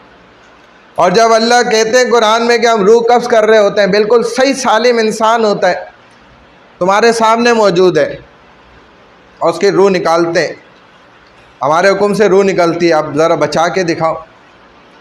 हालांकि उसके हाथ पे सुनवाई, आंखें देखना, दिल, हर चीज़ 100% है, लेकिन वो जा रहा है दुनिया से, रूह निकल रही है उसकी। तो अब तुम बचा के दिखाओ ज़रा, कौन है ताकत जो उसको बचा सके। और ये वक्त तो सब पर ही आना है। जिसने अल्लाह को राज़ी किया हुआ होगा उसकी रूह बहुत आसानी से निकल जाएगी। वो तो खुद चाह रहा होगा कि मेरी रूह निकले और मैं अल्लाह से मिलूँ। वो मौत से मोमिन मोहब्बत कर रहा होता है। और जो बेवकूफ़ होता है, जिसने अपनी ज़िंदगी में ही बुरे काम किए होते हैं, वो मौत से डर रहा होता है कि मौत आ जाएगी तो क्या होगा मेरा। अब उसकी रूह पिंजरे से निकलना ही नहीं चाहती, अंदर वापस भागती है। फिर फरिश्ते दुर्रे लगाते हैं और खींच खींच के, वो तो अपना काम करते हैं, वो तो नहीं छोड़ते, तकलीफ़ से इसकी रूह निकलती है फिर। और नेक शख्स की रूह बड़ी आसानी से निकल जाती है, पता ही नहीं चलता। जैसे एक सुई लगती है, क्या तकलीफ़ है उसकी। और नबी अलैहिस्सलाम तो अपने ऊपर तकलीफ़ ले गए। आप अलैहिस्सलाम ने जब जिब्राइल इजाज़त लेके आए तो आपने आखिर में यही फरमाया, जिब्राइल ये इज़राइल इनको बोलो, स्पेशल अल्लाह ने 7 फरिश्ता भेजा था रूह निकाल, तो ये सारी तकलीफ़ मेरे उम्मतियों की ना मेरे अंदर डाल दें, मुझे मिल जाए वो तकलीफ़, लेकिन मेरे उम्मतियों को बचाएं। लेकिन फिर भी अगर उम्मती खुद ही ना बचना चाहे तो इसमें अल्लाह उसके रसूल का क्या कसूर है। इसमें तो उसका अपना पर्सनली इशू है ना, अपना ज़ाती कसूर हुआ। अब भी अगर किसी को रूह निकलते तकलीफ़ हो रही है तो ये उसके अमाले बद का नतीजा है। उसको ख़ुद बुरे अमाल से अपनी ज़िंदगी में अपने आप को बचाना चाहिए। शैतान उसको खींचता है आगे, कहता है अरे अभी क्या उम्र है तेरी, तो उम्र पड़ी है, अभी तो तू इकरा यूनिवर्सिटी एयरपोर्ट कैंपस में पढ़ रहा है, अभी तो तेरे पास आज़ादी है, अभी तो तेरी स्टार्टिंग हुई है, अभी लगा रहे डबले उस्ताद। और ये भी लगा हुआ उसके साथ पीछे। भाई तुम्हारे माँ बाप को उसने बरहना कर दिया था, जन्नत से निकलवा दिया, नंगा करवा दिया, अल्लाह माफ़ करे मुझे लफ्ज़ यूज़ करना पड़ रहा है। हज़रत आदम अलैहिस्सलाम, हज़रत हव्वा अलैहिस्सलाम पत्तों से अपने आप को छुपा रहे हैं। ये किसने कराया? ये इब्लीस ने। और किसने करा? तो वो आपका कभी भी हमदर्द और दोस्त नहीं बन सकता, वो हमारा दुश्मन है, खुला दुश्मन है, छुपा हुआ भी नहीं है, ये ओपन है।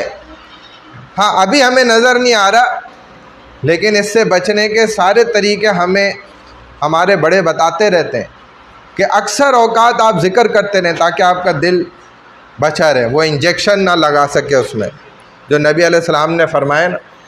अच्छा, आगे आ जाए तो हज़रत मिकाईल अलैहिस्सलाम, अल्लाह ने दुनिया के निज़ाम हिसाब किताब उनके ज़िम्मे लगाए हुए, बारिश बरसा रहे हैं, रोज़ी पहुंचा रहे हैं, ये सारा काम है। किरामन कातिबीन मैंने बता दिया, ये एक फ़रिश्ता इधर है, एक यहाँ है, ये अच्छाई के अमाल लिख रहे हैं। अमीर साहब CR, ये जो है बुराई के अमाल लिखते हैं और इनसे पूछे बग़ैर नहीं लिख सकते। ये जो है इंसान इरादा करता है ये नेकी लिख लेते हैं, बुराई का इरादा करता है ये लिखने लगते हैं, इनसे इजाज़त लेते हैं, मना कर देते हैं। ये अल्लाह का निज़ाम चलता है इसको बचाने के लिए। कहते हैं जब तक बुराई ना कर ले लिखेगा मत, जब ये बुराई कर लेता है फिर पूछते हैं, कहते हैं आपको बड़ा जल्दी हो रही है, सब्र कर लें, हो सकता है माफ़ी मांग ले। जब ये दूसरा गुनाह कर लेता है फिर ये कहते हैं कि पहला वाला भी नहीं लिखने दिया था आपने, ये तो दूसरा माशाल्लाह से दूसरा कर रहा है। तो वो फिर कहते हैं चलो अब पहला वाला लिख लो, दूसरा अभी नहीं लिखो, हो सकता है तौबा कर लें। और ये तौबा कैसी करते हैं माशाल्लाह से, कहते हैं तौबा तौबा मेरी तौबा, तौबा से भी मेरी तौबा और ये कोई तौबा नहीं होती। दूसरी तौबा कैसी करते हैं कि अल्लाह बड़े गफूरुर रहीम है, अल्लाह बड़े माफ़ करने वाले हैं, ये भी कोई तौबा नहीं है, शैतानी जुमला है। नबी अलैहिस्सलाम ने फरमाया ये आएंगे इकरा यूनिवर्सिटी एयरपोर्ट कैंपस वाले, मैं अपने अल्फाज में समझाने के लिए ऐसे कह रहा हूँ। तो ये क्या कहेंगे कि अल्लाह बड़े गफूरुर रहीम है, फिर गुनाह करेंगे इसी बुनियाद पर, फिर कहेंगे अल्लाह बड़े गफूरुर रहीम है, फिर गुनाह करेंगे इसी बुनियाद पर।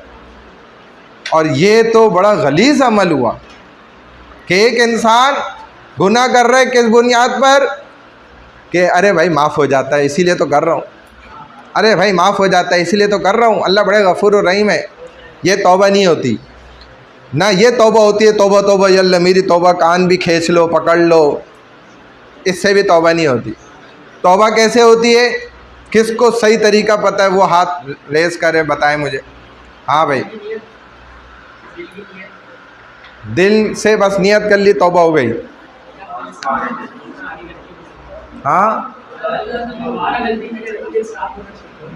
दिल साफ कर लिया, दोबारा गलती नहीं करूँगा, और आंसू बहाना चाहिए, और 2 रकात नफिल अदा कर ले, अस्तगफिरुल्लाह पढ़े, इससे तौबा होगी। लड़कियां करती नहीं हैं, इनको पता ही नहीं है, कोई भी नहीं हाथ, कोई भी नहीं बोल रही ऐसे तौबा होती है, सारी पहुँची हुई है माशाल्लाह।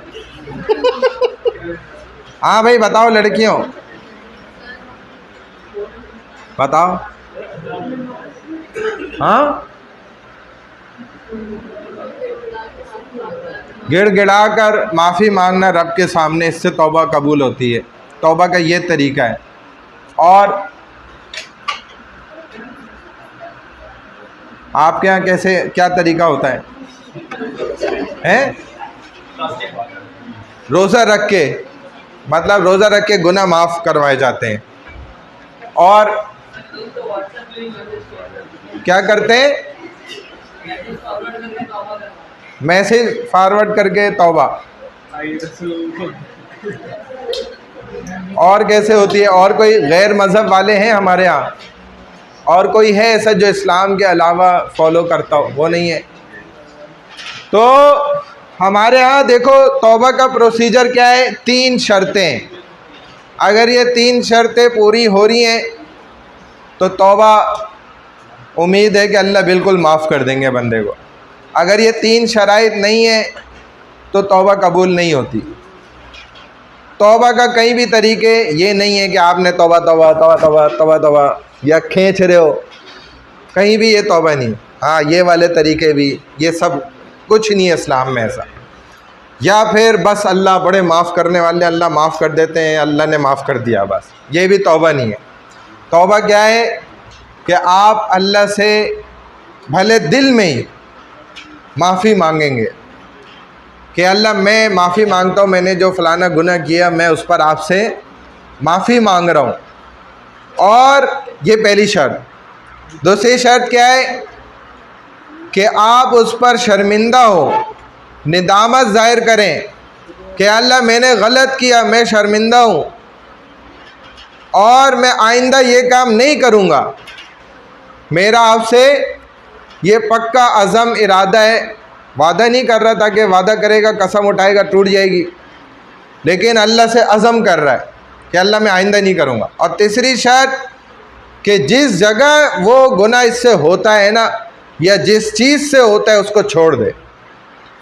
फॉर एग्ज़ाम्पल मोबाइल से होता है, ठीक है, फॉर एग्ज़ाम्पल वो फ़लाने दरख्त के नीचे उधर होता है, मैं मिसाल से समझा रहा हूँ, एग्ज़ाम्पल देख, वो फ़लाने क्लासरूम में जाके मैं बैठता हूँ तो हो जाता है, वो घर के फ़लाने कमरे में उस टाइम पे हो जाता है, या मैं कहीं पे अकेला हो जाता हूँ तो हो जाता है। तो अब वो कंडीशन दोबारा ना आने दे, उससे दूर हट जाए।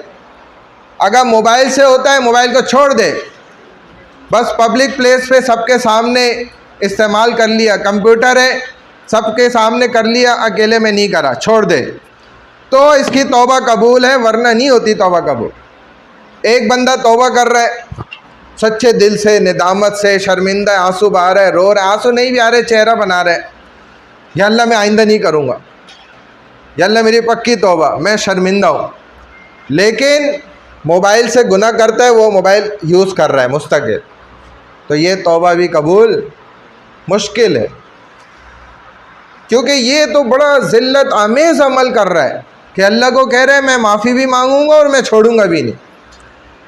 तो अल्लाह भी तो एक एक चीज़ देखते हैं ना बंदे की, कि ये ख़ुद वाकई बचना चाह भी रहा है, नहीं चाह रहा है, तो अल्लाह भी कैसे कबूल करें फिर, क्योंकि ख़ुद ही नहीं बचना चाह रहा। तो ये तौबा के लिए शराइत है। मुकर्रबीन जो मैंने आपको बताया जिस्म के साथ जुड़े हुए, मुनकर नकीर जो इधर रूह निकली जिस्म गिरा और फ़ौरन कब्र में रखते ही पहुंच जाएंगे और पूछेंगे 3 सवाल। ये पहला पेपर है जो कब्र में होगा। सवाल भले बच्चों वाले हैं लेकिन जवाब उसके बहुत मुश्किल हैं। ये निकलेंगे आपके अपनी मर्ज़ी से नहीं, ये उसके निकलेंगे जिसने पूरी ज़िंदगी उस पर अमल किया होगा, वहाँ से निकलेंगे बस। तो पहला पेपर कब्र में होगा और दूसरा यानी कि मिड टर्म कब्र में, और फाइनल एग्ज़ाम कहाँ है? महशर में। उस वक्त तक किसी इंसान के पैर अपनी जगह से नहीं हट सकेंगे जब तक अल्लाह 4 सवाल ना कर ले, और कब्र में 3 सवाल ना हो जाए। मर रब्बु का, मन नबीयु का, माँ दीनु का, तुम्हारा रब कौन है, तुम्हारा नबी कौन है और तुम्हारा दीन क्या है ये बताओ। फिर इसी तरह आगे बढ़ोगे तो एक्स्ट्रा सवाल किए जाएंगे। वो क्या होंगे? महशर के अंदर कि ये बताओ तुमने सारी ज़िंदगी कहाँ गुजारी, क्या अमल करते रहे। फिर वहाँ से आगे बढ़ो, पूछा जाएगा कि जवानी किधर गुजारी। इसका स्पेशल एक्स्ट्रा बिल्कुल सेपरेट क्वेश्चन किया जाएगा कि जो इकरा यूनिवर्सिटी एयरपोर्ट कैंपस में तुमने जवानी गुजारी वहाँ पे क्या किया ये बताओ। फिर तीसरा सवाल होगा जो माल तुमने कमाया उस पर उसको कैसे कमाया और कहाँ पे खर्च किया, ये सवालात किए जाएंगे। और लास्ट क्वेश्चन क्या होगा, फोर्थ, के जो इस्लामिक स्टडीज़ क्लास में तुमने इतने भाषण सुने थे उस पे तुमने क्या अमल किया। बस सुनते रहे मज़े लेने के लिए, टाइम पास करने के लिए, अच्छा चलो अब छित्तर खाओ। तो ये अल्लाह हमें बचाए भाई, इतनी जो हमने बातें सुन ली है ना और मैंने दिल से कह दी हैं, और अगर आप उन पे अमल नहीं करते तो ये सख्त ख़तरनाक पकड़ है कि तुमने इतनी बातें सुनी इल्मी और फिर भी तुमने अमल नहीं करा। अब इसका जवाब दो। तो बहरहाल ये बहुत अलमे की बात है कि हम सुने भी सारी बातें और फिर उनमें से एक बात पे भी अमल ना करें, तो ये ख़तरे की निशानी है। अच्छा भाई, अब आगे चलें। ये हमारे पास सेकंड पार्ट हो गया, आमनतु बिल्लाहि व मलाइकतिही व कुतुबिही। अब आगे क्या है, व रुसुलिही। जितने भी रसूल हैं, अम्बिया अलैहिमुस्सलातु वस्सलाम, पैगम्बर अलैहिमुस्सलातु वस्सलाम, ये सब के सब आपस में एक डिफरेंस रखते हैं। सब एक जैसे नहीं है, मर्ज ना करें सबको, सब डिफरेंट हैं, एक दूसरे से बिल्कुल अलग हैं, जिसको हम रिसालत भी कहते हैं। और देखा जाए तो what is the difference between नबी, पैगंबर एंड रसूल, इस बात को भी यहाँ पर आपको अच्छे से समझ लेना चाहिए। और डिफरेंस बहुत बड़ा है, तकरीबन 3-4 चीज़ें जो कि बिल्कुल सेपरेट हैं सबके दरमियान।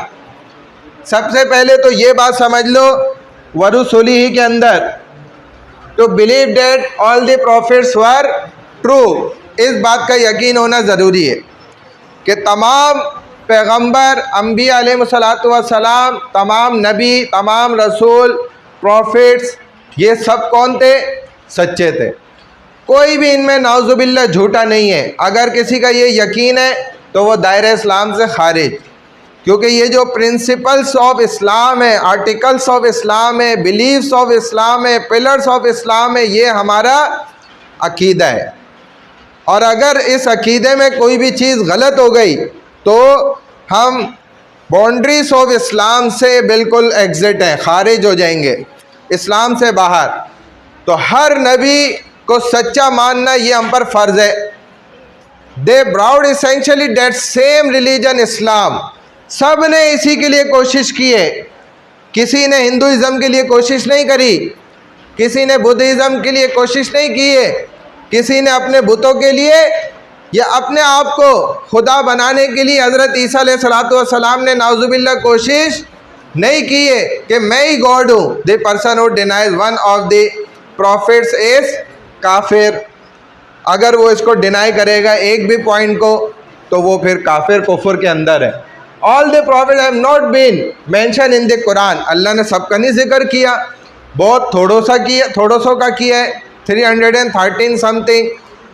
बहुत से ऐसे नबी हैं उनके नाम ही हम नहीं जानते। ला नुफर्रिकु बैना अहदिम मिर रुसुली, फिर भी हम नबियों में कोई इख्तलाफ नहीं करते। ये नहीं कहते वो नबी बहुत बड़े थे, ये नबी बहुत छोटे थे, ये नबी बहुत गए गुजरे थे, फलाना, नाउज़ुबिल्लाह, ऐसा हम अकीदा हरगिज़ नहीं रखते। हाँ, ये ज़रूर है, तिलका रसूल फद्दलना बादहुम अला बास, कि अल्लाह ने बास को बास पर फजीलत दी।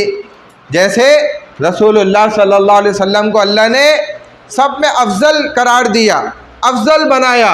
This are the problem which we have preferred some over other in spite of the equality there are some differences for all the people। बाज़ नबी ऐसे भेजे अल्लाह ने, बनी इसराइल कौम थी, एक एक वक्त में 100 नबी मौजूद होते थे, मेहनत कर रहे होते थे अपने अपने इलाकों में, मखसूस इलाके थे। बाज़ ऐसे थे जो कुछ टाइम पीरियड के लिए, for some time period, for the whole world. एक रसूलुल्लाह सल्लल्लाहु अलैहि वसल्लम, अल्लाह ने ऐसे नबी, पैगंबर, रसूल भेजे जो कायनात तक के लिए नबी बनकर आए। सारी इंसानियत और हैवानात, जानवर, जानदार, सब के लिए आप नबी बन के आए, और क़यामत तक के लिए आप नबी हैं। कोई इस बात का इनकार नहीं कर सकता, जिसमें ख़त्म नबूवत भी आ जाती है। The previous profit teaching disappeared.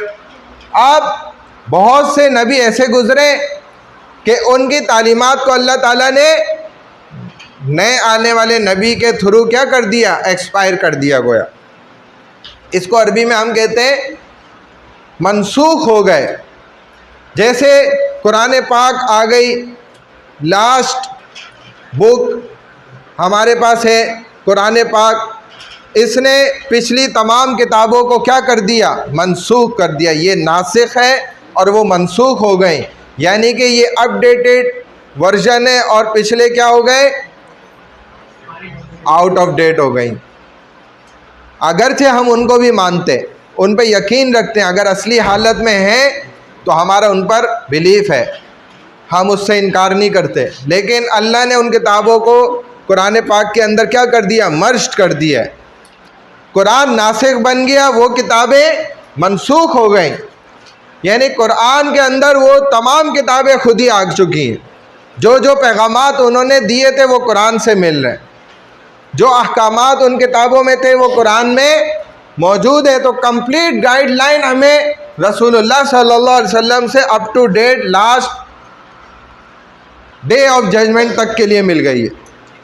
कोई भी आपने उसमें कमी नहीं छोड़ी। अल-यौम अकमलतु लकुम दीनकुम, इसका वाज़ेह पैगाम है कि आज दीन क्या हो गया है, मुकम्मल हो चुका। अब दीन में कोई नई चीज़ अपनी तरफ से लेकर आएगा तो वो बिदअत होगी, और उसको समझने का तरीका ये है कि जबकि उस चीज़ का ताल्लुक़ मैं दीन के साथ जोड़ रहा हूँ तब वो बिदअत होगी।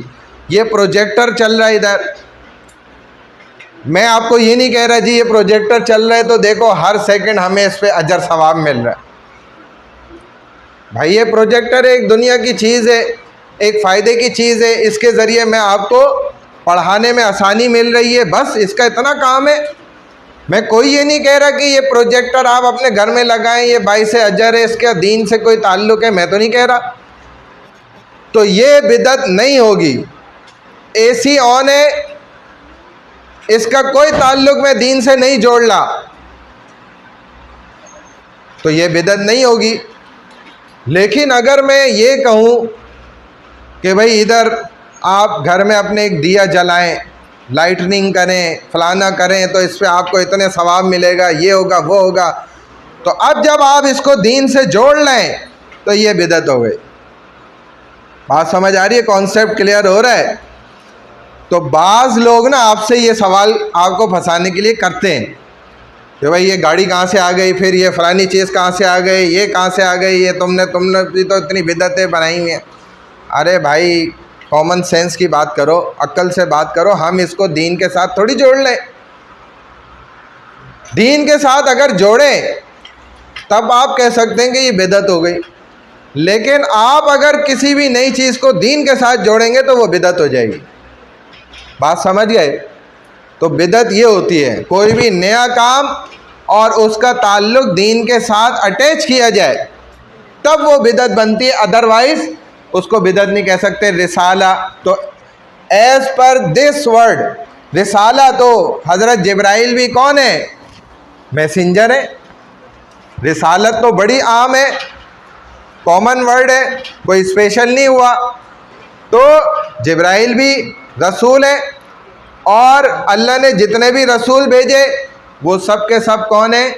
अल्लाह के भेजे हुए पैगाम दिए हुए बंदे हैं, वो तमाम रसूल कहलाते हैं। अब डिफरेंस बिटवीन नबी एंड रसूल, नबी एंड रसूल, रसूल इन अदर वर्ड्स मैसेंजर, ये बात याद रखिएगा। मैसेंजर, प्रॉफिट, ठीक है, और is descended with a new book and a religion, while prophet Nabi confirms the teachings of a particular book, he has not been given new book. और नबी क्या है? in other words in English prophet. तो messenger यानी के रसूल, ये क्या है? स्पेशल है।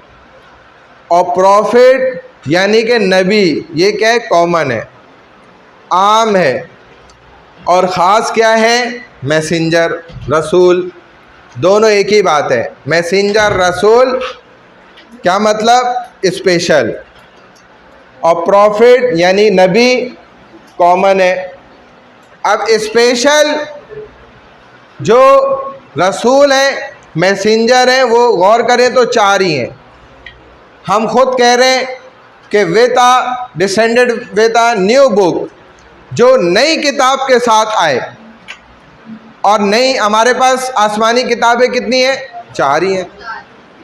उसके अलावा सहाइफ बहुत सारे जो अल्लाह ने नबियों को भी दिए, लेकिन उससे वो पैगंबर रसूल नहीं बन जाते। रसूल डिफरेंट हैं। तो रसूल कौन है? रसूलुल्लाह सल्लल्लाहु अलैहि वसल्लम है। इसी तरह हज़रत मूसा अलैहिस्सलातु वस्सलाम है, हज़रत ईसा अलैहिस्सलातु वस्सलाम है, और हज़रत दाऊद अलैहिस्सलातु वस्सलाम है, जिनको मुकम्मल एक न्यू बुक अल्लाह ने दी है। जब न्यू बुक मिल गई तो ऑटोमेटिकली न्यू शरीयत भी उनको मिल गई, ठीक है, मुकम्मल एक नई शरीयत भी उनको हासिल हो गई। तो ये क्या कहलाते हैं? मैसेंजर और रसूल। और कॉमन जो है वो प्रॉफिट है, नबी हैं। वो क्या करते थे? इन रसूलों की तालीमात को कंटिन्यू करते थे, आगे आगे लेकर चलते थे। नई चीज़ें, नई शरीयत, नई बुक इनके पास नहीं होती थी। तो अक्सरियत हमारे पास नबियों की है। और every messenger is profit, but every profit is not a messenger. जब मैसेंजर स्पेशल है तो वो कॉमन भी हो सकता है, और लेकिन कॉमन जो है वो स्पेशल नहीं हो सकता। इसी वजह से हर मैसेंजर यानी कि हर रसूल वो नबी भी कहलाएगा, लेकिन हर नबी रसूल मैसेंजर नहीं कहलाएगा। बात समझ आ गई? समझ आई बात? जी भाई साहब, डबले उस्ताद। अच्छा, क्योंकि ये चीज़ें पूछी जाएंगी इसलिए मैं आपको बार बार कह रहा हूँ। वमा खलक़तुल जिन्ना वल इंसा इल्ला लियअबुदून। इंसान को तो और जिन्नात को तो पैदा ही अल्लाह ने अपनी इबादत के लिए किया है। और इंसान को जो हवासे खमसा दी हैं अल्लाह ने, आँख, कान, अकल, हाथ, पैर, महसूस करने के लिए, पकड़ने के लिए, चलने फिरने के लिए, देखने के लिए, सुनने के लिए, सोचने के लिए, these are all the 5 sense of human body. अभी हमारे जिस्म के अंदर मौजूद है। ये किस काम के लिए? क्यों हंस रहे हो भाई? क्या कह दिया मैंने ऐसा लफ्ज़? कोई गलत लफ्ज़ कह दिया? एक लड़की हंस रही थी तो मैं हालांकि कोशिश करता हूँ ना देखूँ बच्चियों की तरफ, जो सच्ची बात है ना, लेकिन फिर भी जब कोई गलत हरकत होती है तो मैं ना चाहते हुए अपनी बच्चियाँ समझ के ना देख लेता हूँ। तो हंसी एकदम, पता नहीं मैंने शायद कोई गलत बात कही हो तो इस्लाह हो जाए, बता दे तो अच्छा है। अच्छा जी, कोई ऐसी बात नहीं हुई, चलो आगे, हंसते रहो फिर। Human beings to have the capabilities of good and bad, to be models for the followers. Best of all human beings, even their enemies admitted reason for that. Continued. Emergence of miracles. What is miracle? What is difference between the miracle and magic? तो मौजज़ात के अंदर और जादू में क्या है difference है? क्या डिफरेंस होता है? हाँ जी, मौज़ा अल्लाह की तरफ से और इंसान के हाथ पे जाहिर होता है। और जादू क्या है? जादू जो आँख का देता है, जो इंसान की तरफ से या शैतान की तरफ से? इंसान भी शैतान है, लेकिन हमने तो बहुत से इंसान ऐसे भी देखे हैं जो रब को याद दिला देते हैं। जो अल्लाह वाले होते हैं उनको देख कर ही इब्लीस भी भाग जाता है, मोमिन बन जाते हैं। अच्छा, और आप क्या कह रही हैं? शैतानी ताकत होती है।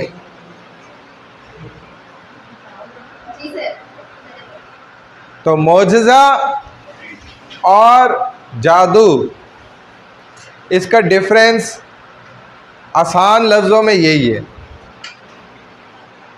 कि अगर अल्लाह की तरफ से है, बंदे के हाथ पे ज़ाहिर हो रहा है और वो बंदा भी नेक हो, ऐसा कोई मतलब गया गुजरा गुनाहगार इंसान ना हो मेरी तरह, चलो ये मेरे हाथ पे ज़ाहिर हो रहा है और आप बोलें जी ये तो बड़े पहुँची हुई, तो ऐसा नहीं होगा।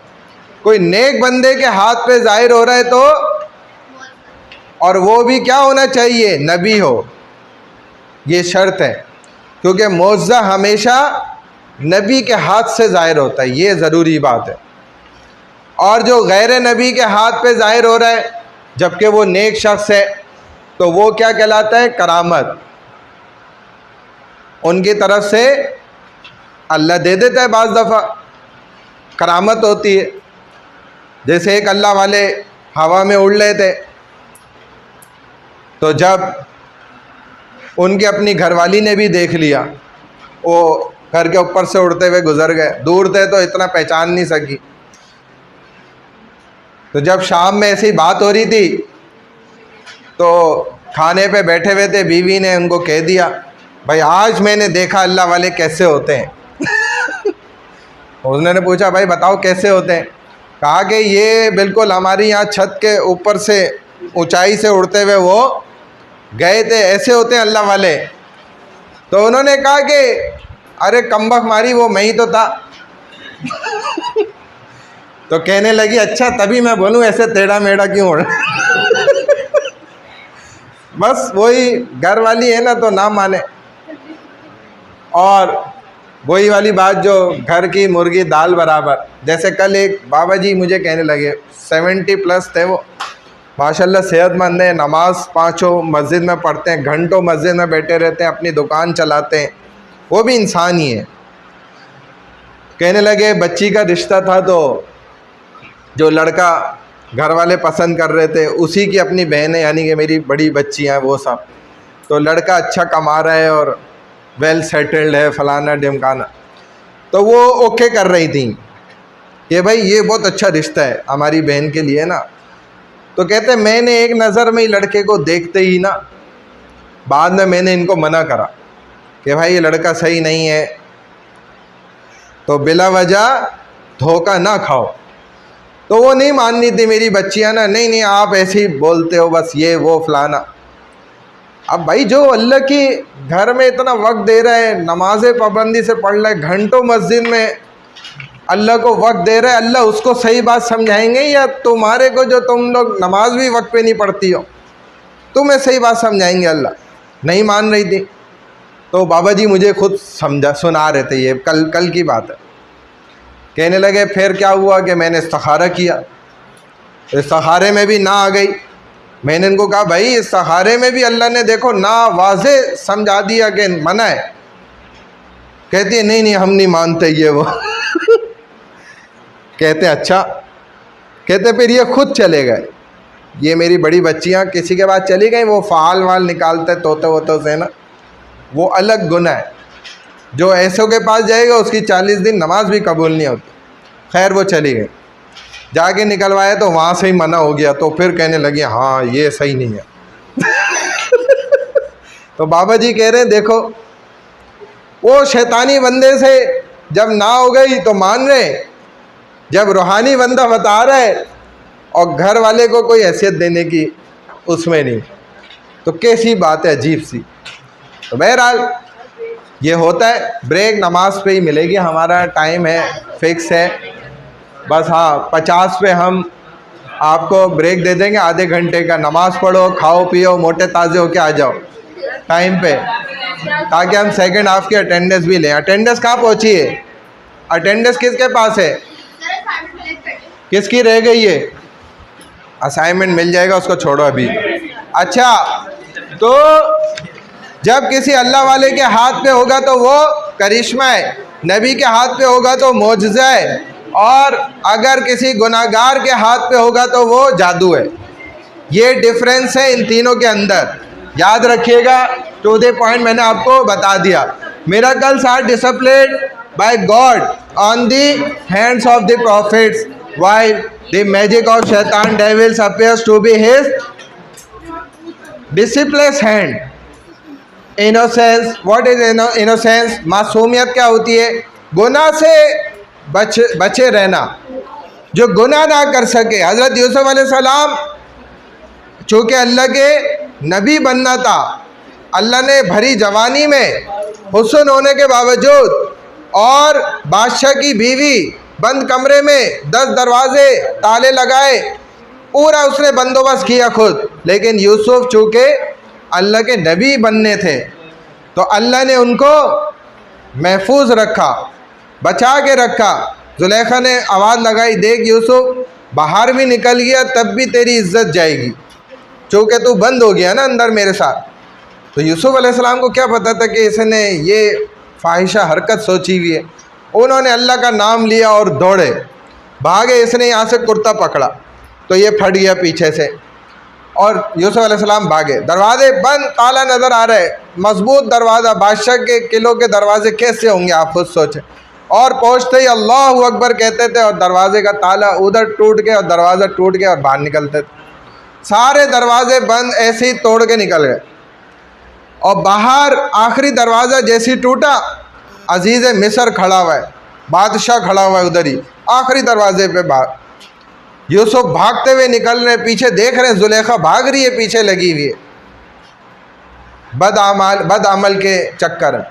और देख रहे हैं ये अजीज़ मिस्र खुद देख रहा है बादशाह कि मेरी बीवी इसके पीछे भाग रही है, यूसुफ तो आगे भाग रहे अपनी जान बचा के। तब भी क्या कह रहा है कि ये क्या हो गया। अब वो कह रही है कि देखो इसने तुम्हारी बीवी के साथ क्या अमल किया है। अब यूसुफ अलैहिस्सलाम अपनी सफाई पेश कर रहे हैं, वो मान नहीं रहा। तो एक बच्चा फिर आके जो है ना उसने गवाही दी, वो कहने लगा कि इसमें कौन सा मुश्किल काम है, यूसुफ का कुर्ता मंगा के देख लो, अगर पीछे से फटा है तो जुलेखा गुनाहगार है और अगर आगे से फटा है तो यूसुफ गुनाहगार है। जब उसने फ़ौरन कुर्ता मंगवाया कि ले आओ यूसुफ का कुर्ता, और खोल के देख रहा है जल्दी जल्दी, और गौर किया तो अरे ये तो पीछे से फटा हुआ है। तो एकदम उसके ज़बान से निकल गया इन्न कैदकुन्ना अज़ीम, कि तुम औरतों का मकर जो है ना दुनिया का सबसे ख़तरनाक मकर है। ऐसा फरेब देने वाली औरत हो, शर्म नहीं आती। लेकिन फिर कहने लगा कि मुझे अपनी इज्जत भी बचानी। तो यूसुफ को कत्ल करना चाहता था मैं, तो फांसी चढ़ा देता, लेकिन कम अज़ कम क्या करो, यूसुफ को कैद में डालो, कैद में बंद करा दिया यूसुफ अलैहिस्सलाम पे इल्ज़ाम डाल के। अब यूसुफ अलैहिस्सलाम तो नबी थे, अल्लाह ने उनकी हिफाजत फरमाई, गुनाह से बचे। गुनाह नहीं करता नबी, करना भी चाहेगा नहीं कर सकेंगे, क्योंकि वो क्या है, मासूम है। सिर्फ 3 मखलूक मासूम है, नबी, अंडर एज बच्चे यानी कि जो नाबालिग हैं, बलूगत से पहले, बच्चा हो बच्ची हो, और तीसरा फरिश्ते। बस इनके अलावा जो ये कहता है कि हम मासूमीन है, झूठ बोलता है, दुनिया का झूठा इंसान है। भाई वो उसका नाम मासूम है तो वो अलग मसला है, ये नाम भी रखना गलत है, इसी वजह से कि मासूम नाम भी गलत है। जो रखते हैं वो अपना नाम बदलें, नाम तो ढंग का रखो, तो ये गलत बात है। मूसा अलैहिस्सलाम का वाक़या है, जब ये सवाल किया गया उनसे, मेंबर पे खड़े थे कि सबसे बड़ा इल्म वाला कौन है, उन्होंने फरमाया भाई वक्त का नबी होता है जो इल्म में बड़ा होता है। अल्लाह को ये बात आपकी नापसंद हुई, तो अल्लाह ताला ने मूसा अलैहिस्सलाम से जब बात हुई तो उनको फरमाया कि आपसे भी बड़े इल्म वाले हैं, वो कौन है, हज़रत खिज़र, जिनको तकवीनी इल्म मिला था। मूसा फिर बेताब हो गए, अल्लाह मुझे उनका रास्ता बताएं, उनकी यूनिवर्सिटी किधर है, मुझे वहाँ की लोकेशन दें।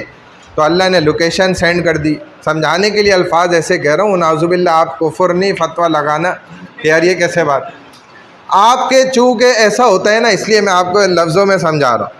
तो उन्होंने लोकेशन दे दी, समझा दिया, आप ऐसे सफ़र करें, कश्ती में एक मछली मुर्दा रख लें, जहाँ वो ज़िंदा हो जाए, छलांग मारे, रास्ता बनाएगी पानी से, बस वहीं पीछे चले जाए। अब मूसा अलैहिस्सलाम सो गए, नींद आ गई या क्या हुआ, मछली छलांग मार के चली गई रास्ता बनाती हुई।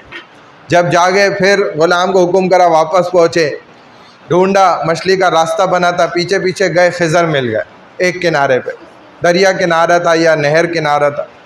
फिर खिज़र से कहा मुझे एडमिशन चाहिए, उन्होंने फॉर्म फिल करवाया और कहा भाई हमारी एक शर्त है, जैसे यूनिवर्सिटी की भी शराइत होती है ना, तो शर्त क्या है कि आप सवाल कोई नहीं कर सकते। अच्छा एक पेपर निकालें, सेकंड अटेंडेंस जो है ना वो स्टार्ट करें जल्दी।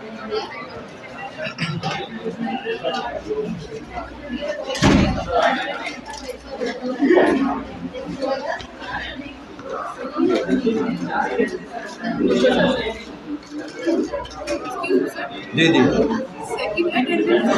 सेकंड हाफ की अटेंडेंस लगाएं। अच्छा जी, बिस्मिल्लाह रहमान रहीम।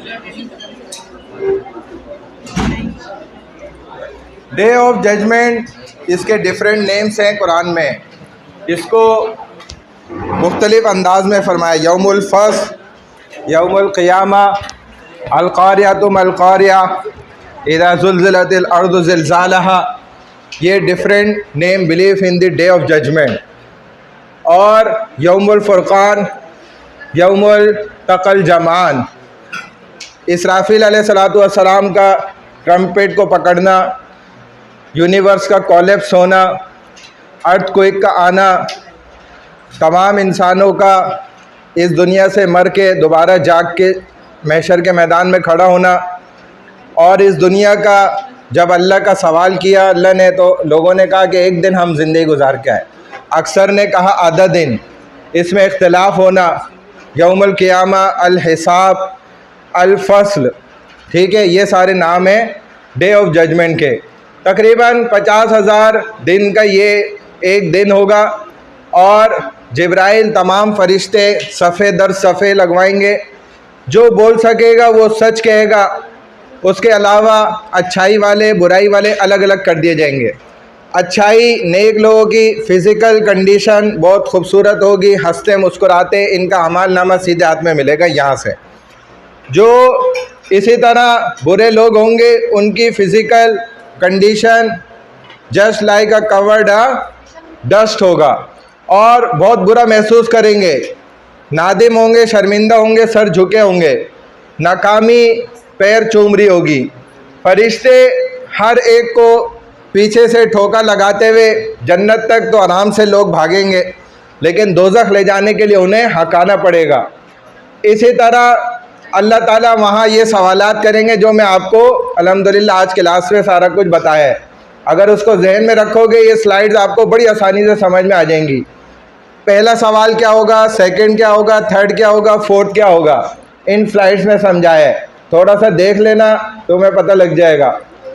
इसी तरह बॉडी पार्ट्स मैंने आपको बताया था गवाही दे रहे होंगे, ठीक है, तो देख लेना तुम्हें समझ आएगी बात। मैं बता चुका ऑलरेडी, ज़बान को बंद कर दिया जाएगा, कोई वहाँ पर झूठ नहीं बोल सकेगा, हर एक की सच्चाई के अल्फाज वहाँ खुद ब खुद अदा हो रहे होंगे।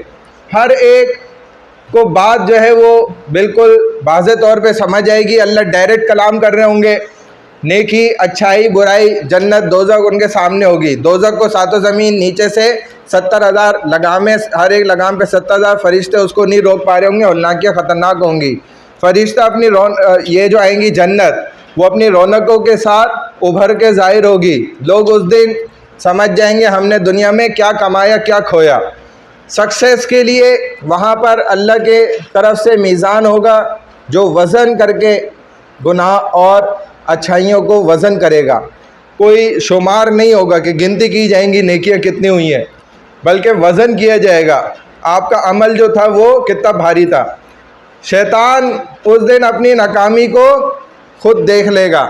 जब इसकी मौत का वक्त आएगा तो भागेगा, दुनिया के एक कोने से अंदर घुसेगा, ज़मीन के दूसरे से निकलेगा। इज़राइल उधर भी खड़े होंगे और कहेंगे कि आज तो नहीं बच सकता।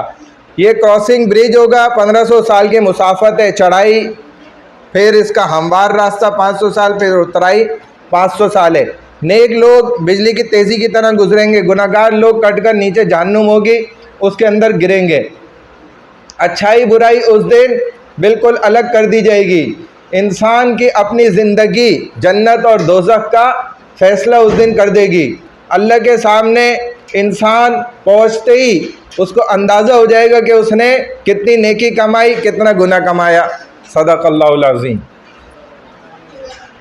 अच्छा भाई सीआर साहब, ये आप लड़कों के ना असाइनमेंट जो है जमा कर लें। जो फीमेल है लड़की सीआर का है, हाँ आप इन लड़कियों के जमा कर लें जी।